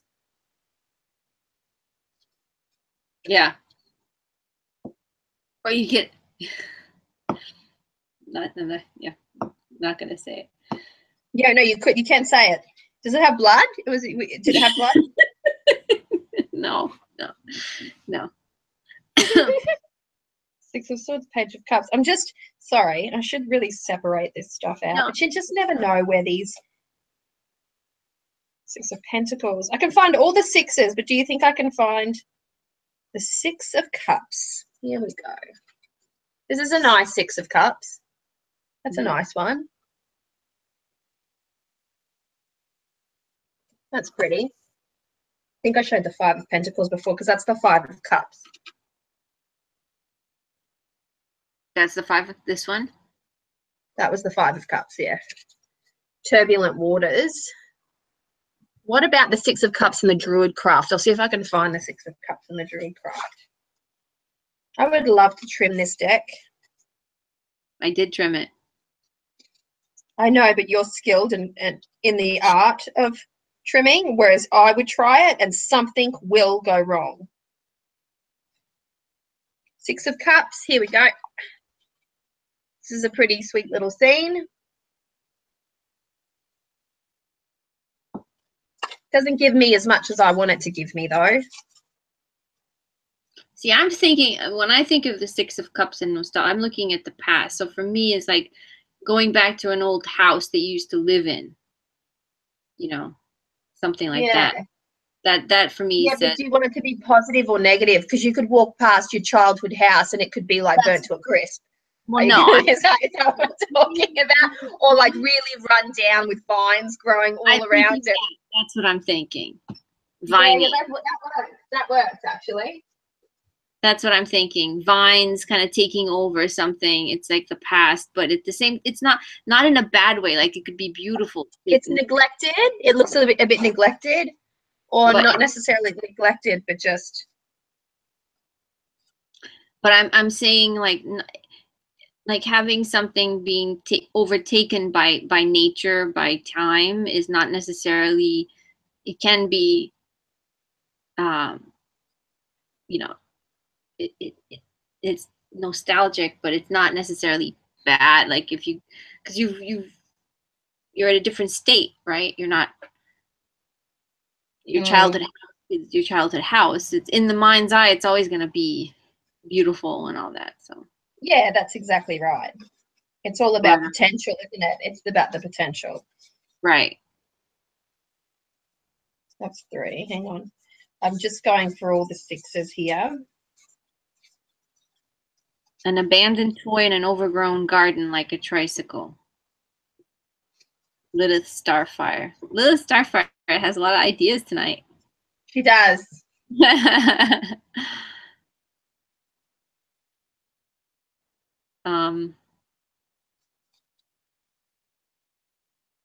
Come on, Six of Cups.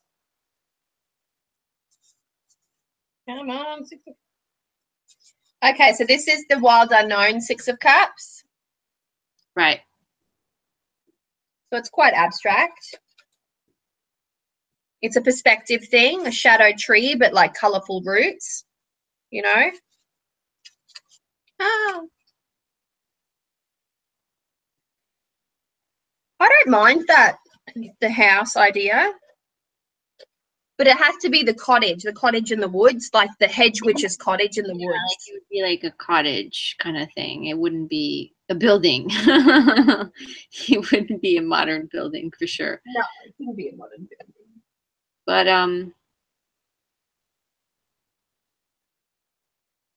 I mean, it could be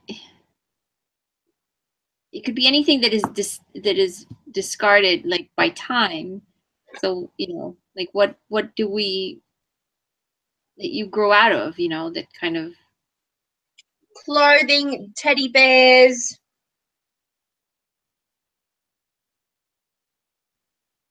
That's it, clothing and teddy bears. an old horse, you know, like an old friend, an old horse, an old dog, like something that is you meet, like it's your childhood pet, or the horse that was young, carry you everywhere, and now it's like this, like you go back. So sad, isn't it? Screaming away. Gosh sakes. I reorganized my shelves, and do you think I can find anything? The messier they are, the better they work for me.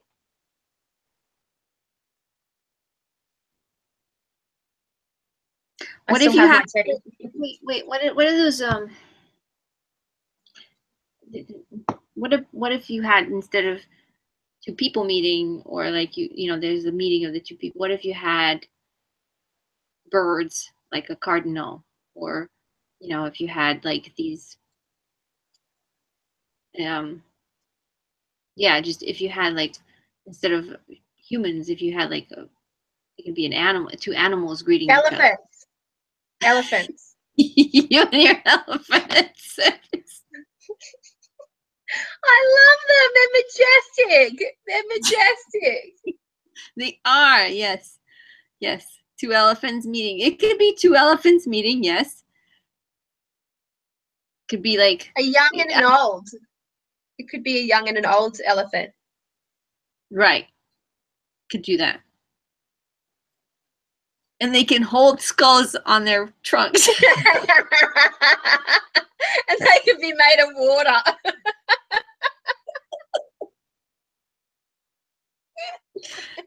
Oh my god, yep. I think that's the perfect card. That's the perfect card right there. But I mean, actually elephants are, you know, they are the memory. It's all about memory, right? Yeah. That's why I love it for the Suit of Cups. They never forget. And, you know, they're really connected to water. I mean, so is a camel, but I don't think a camel would be as beautiful, quite frankly. I don't know. 7 of 1, 6, 2, 6. I'm looking for the 6. 3. I'm telling you, it's always like they always show people meeting.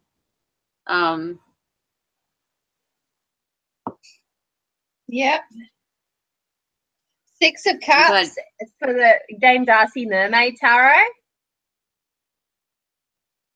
Is it a guy that's proposing? Yeah, I think so. Well, yeah, I kind of think so. He's giving a bouquet of flowers to a mermaid. Let's see some ideas. Okay.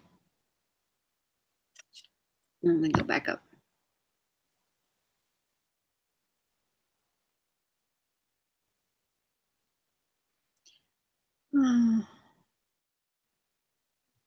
Older couple raised hands, smiling at each other's rings. Oh, that's sweet. Not as sweet as my elephant idea. Broken swing or swing set. Yeah. I prefer the cottage more than broken swing and swing set.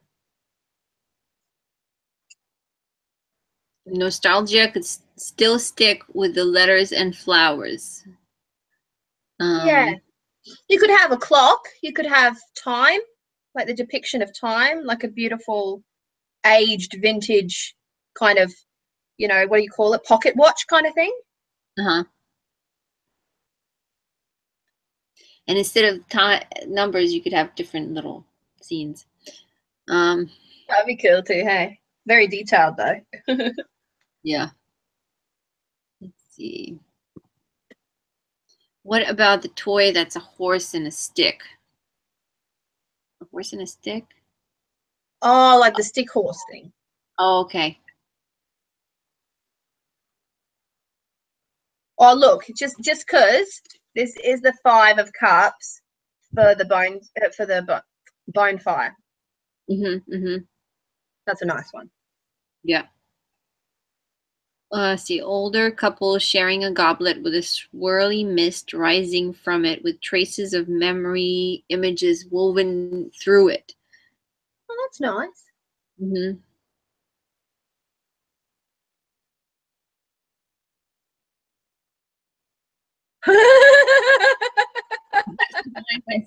Each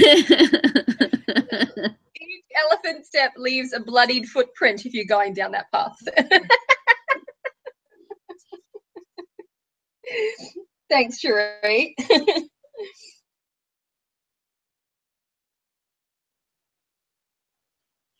I'm just looking at several of the cards and What if you have somebody looking at a painting on a wall that's aged? What about a lotus? A lotus. Yes.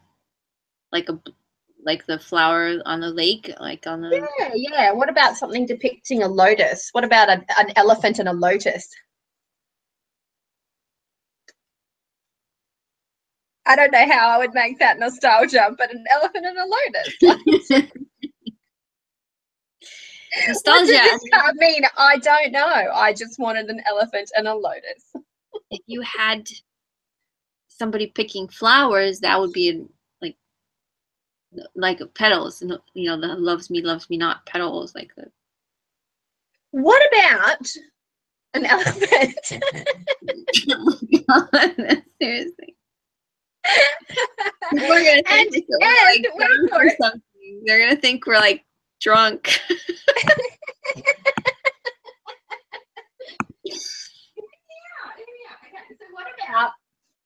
What about an elephant and in its trunk is like forget-me-nots, like the flowers, forget-me-nots?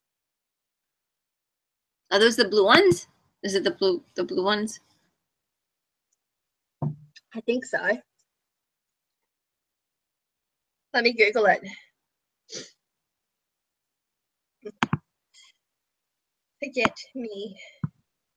Forget-me-not flowers. There we go. Someone give that woman her elephant.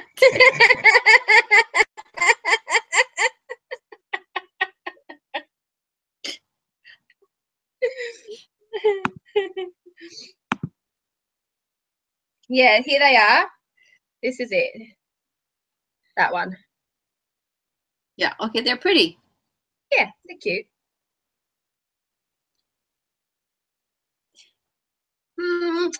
What about what about footprints coming together?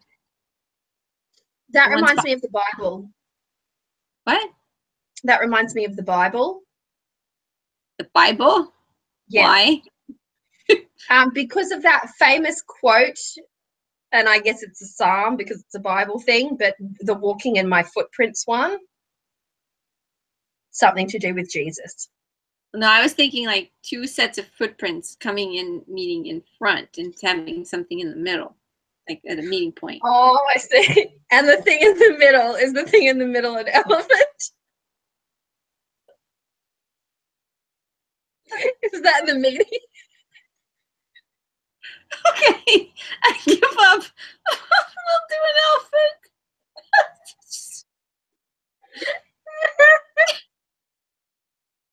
Let's do the elephant. I'm glad I didn't wear mascara today. We'll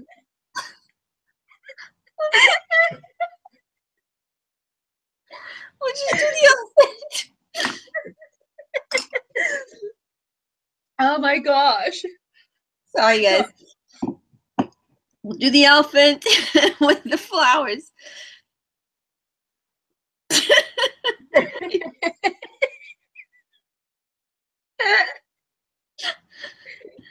No, I'm holding. I'm reasonable.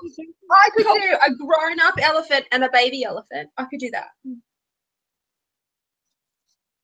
Okay. And the forget-me-nots in the thing.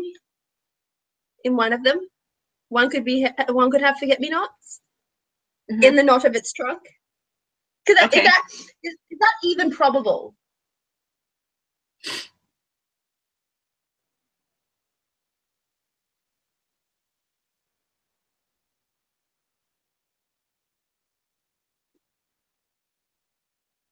I don't know. I got stuck on 7. I got an image for the 7 of Cups. I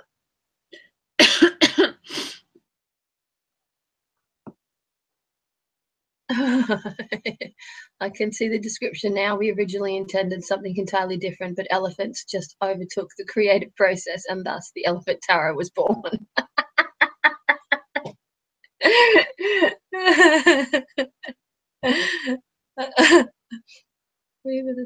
I have elephants in there. Are you sure you aren't drunk? Yes, I'm quite certain I'm not drunk. Thank you, Ember. Who wrote what? Which up the road? Which up the road? Baby elephant splashing in the water with older elephants in the background looking at them. That's sweet, but that's too much elephant. I'm thinking one elephant. To pull a bit of elephant from, say, the strength card. No, but in all seriousness. You know what? I think you could have that. I think they could work if you have them together, like walk, they'd be walking together. Like side by side. Right. I think that if they're small in the card, you don't like get it. I think we have to show like almost like they're, a section of the face, the trunk, like a close up of them kind of walking. Yeah. Instead of like at a distance, because in the strength card we had it small on the page. Yeah. We had all the other animals. See, I don't think that you can do it like have him that small on the page. No, I was looking at something to be quite big, not like a baby thing. Right. Do you think it would be too ghastly if the scene was a depiction of, an older elephant, a younger elephant, let's say by a water hole? I don't want to describe it, but just like a body of water. Uh-huh. And there's an elephant skeleton there in the water. To depict in the water on the side, but very bleached, very like it's been there for a really long time. So just to kind of don't they actually remember? They don't they like? I might be wrong. Yeah, they've got extraordinary memories. They go and revisit like where the dead are and all that. Like, yes, I remember seeing a documentary about that, like something that they actually know where the remains are. Yeah. Old saying, elephants never forget. Well, that may be an exaggeration. There's no more truth. Adage that might realize in the wild, an elephant's memory is key to the survival of its herd.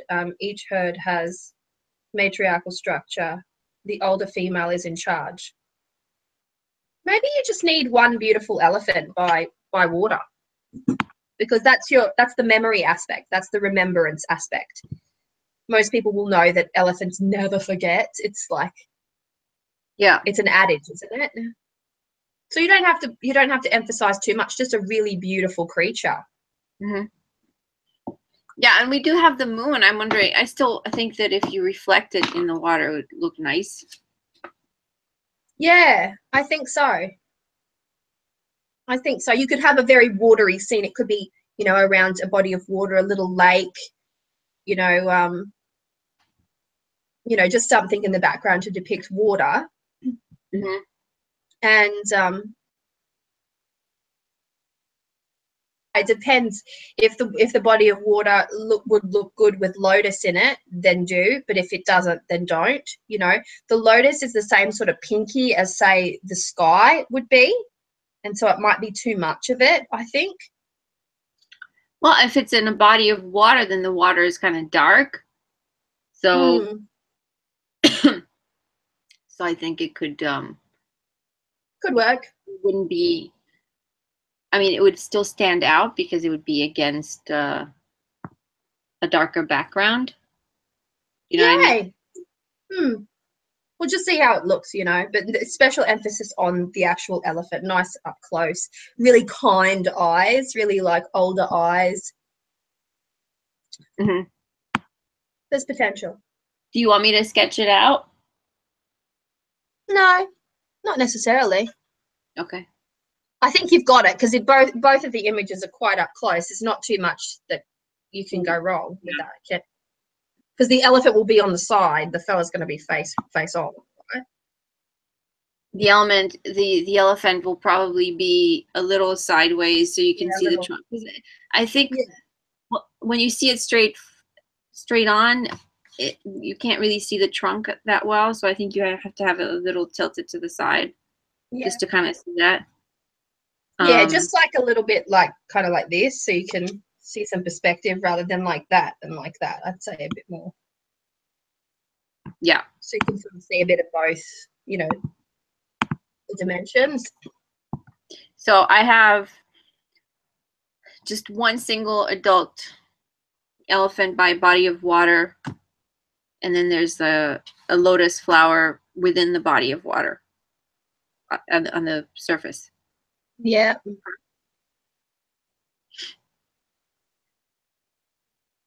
Or maybe it needs to be a carcass. Maybe it needs to be leftover bones. Would that emphasize it a bit better? I don't want it to be necessarily sorrowful remembering. You know, I just want it to be the aspect of the power of nostalgia, the power to remember, the power to give narrative to past memories, and, you know, and so on. Well, I mean, the elephant itself usually is very, I mean, you know that the elephant has a good memory, so. I don't think it needs to, you need to add the element of carcass there, or bones. I think we can have like tusks. You can have like tusks, you know, the tusks. Yeah, yeah.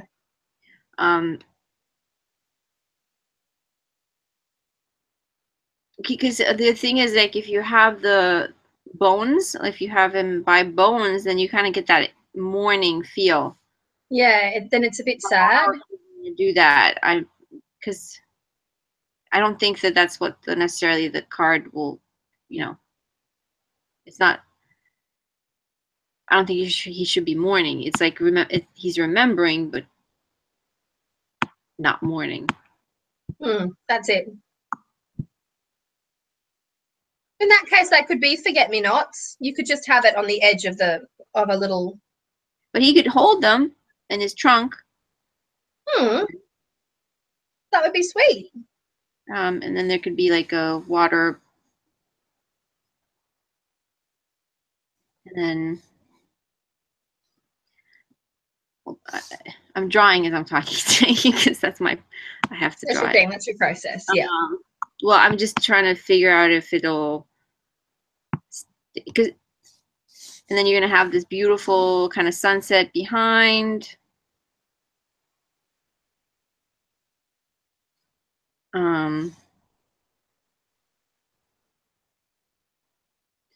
And I'll put the lotus in just so I can have it. Hey, you know, you could have the roots of the lotus kind of showing through the water.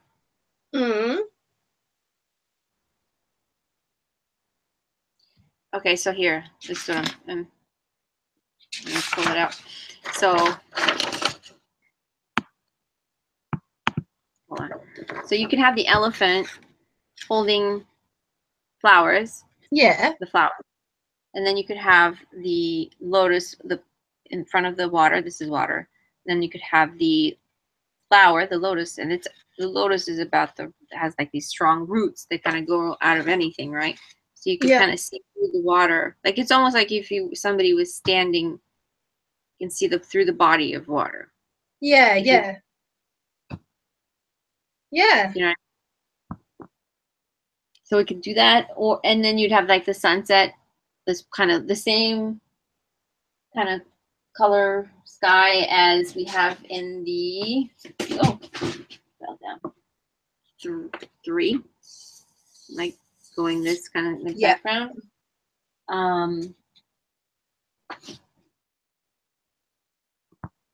Yeah, I like it. If you decide that you want a skull, if you wanted to have like a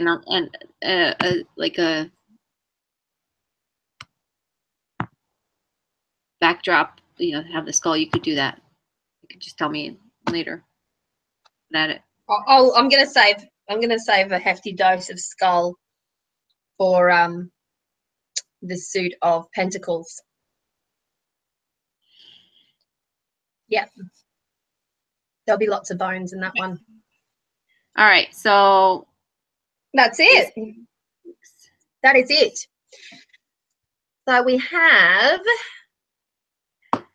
So we're gonna have 4, the 5, and 6. Yeah, 5 and 6. Beautiful. 5 and 6 is perfection. So, folks, we have an outline of 5 and 6. Hopefully they shape up to be not the Dumbo Tarot, Tiger's Abyss. And the 4, you know, the 4, they're going to get some snippets this week of the 4. Perfect. Yeah, that's perfect. That works beautiful. So keep an eye out for the cup cards that we showcased today, which was the beginning of the suit of cups. And so the lighting is a little bit off. Obviously on live streams, it's very difficult to get the exact lighting, but Anna's fancy and a professional, and she has all the bells and whistles to create a really beautiful scan of that, a digital copy of it, and put it up on the Bonestone and Earthflesh Tarot group. Yep. So by all means, go and check that out. That way you get a good understanding of the color palette that's been chosen, and you can see the color palette that we will be using throughout the suit of cups. So Anna explained that we would be using the same sky just as we did with the suit of swords. Not the same sky as the suit of swords, I mean, but the continuation of that one theme of sky. So it was stormy skies. This is going to be that pinky purpley sky all the way through, and that's how we're going to play it. And yes, and second round of pre-orders will occur on the 1st of October, November. So at the very start of November, I'm going to be announcing that closer to the day. And I'm also still in the process of resolving quotes from printers. So I'm getting several quotes from several printers. It looks very hopeful, and I'm hoping to be able to get a solid, a solid account. Not an account, but a solid quote. That's what I'm going for. So, please read phone. I speak. Which one? I sent it. Hang on, somebody sent me a message. Posting the cards on the Facebook group tonight after the chat, so they can see the cards. All right. Lilith Starfire just texted me a ghastly idea for the 5 of cups. I saw it. I did. All right. Also Lilith Starfire, who's here, is one of my oldest friends, and I've asked her for some assistance in a field that she's very familiar with, and that is crystals, because I will be doing crystal allies and particular crystals and stones as attributed to each of the cards within the Bonestone and Earthflesh Tarot. And I've asked for her expertise because her place looks like the Smithsonian, and you've never seen anyone with a crystal collection like hers. And I'm not even exaggerating. You just haven't. It's ridiculous. So I'm going to her for that little bit of information. And now you know. So if I don't have the right information, you can harass her. See, I've made it official. I've made it official, Sheree. All right, folks. So that's it. We have come up to just over an hour and over 2 hours. We've managed to do everything that we needed to do. I'm exhausted. Are you exhausted, Anna? Yeah. I'm looking to some tea. Yeah, I thought you would have wine, quite frankly. All right, folks. Well, we are going to close it up for now. Thank you so much for joining us. Thank you so much for all of your see what? Looking forward to this one. Claire G, can print from Canberra. Can print from Canberra? Claire G, can you private message me any kind of printing stuff from Canberra, please? Because that would be awesome to find out as well. But otherwise, we're going to close this up for today. And thank you, Jillian Wild of the Naked Heart Tarot, for joining us. Jillian's deck is about to go live soon, folks, and I would really love it if you guys could go and check that out. This print that's behind me right here is one that I won.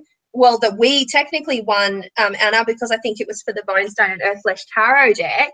So it won a Spread This Witches award, and one of the awards was a print from the lovely Naked Heart Tarot from Gillian C. Wild.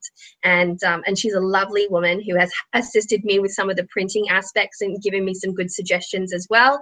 So just know, folks, that the community of tarot creators, they are very lovely people working really hard, and they are very helpful one of the other. Very helpful to each other, which is an absolute delight. So with all of that said and done, wishing you so much love, luck, peace, and joy. Hannah, say farewell. Bye, guys. Thanks for watching us. See ya. Look after yourselves and thank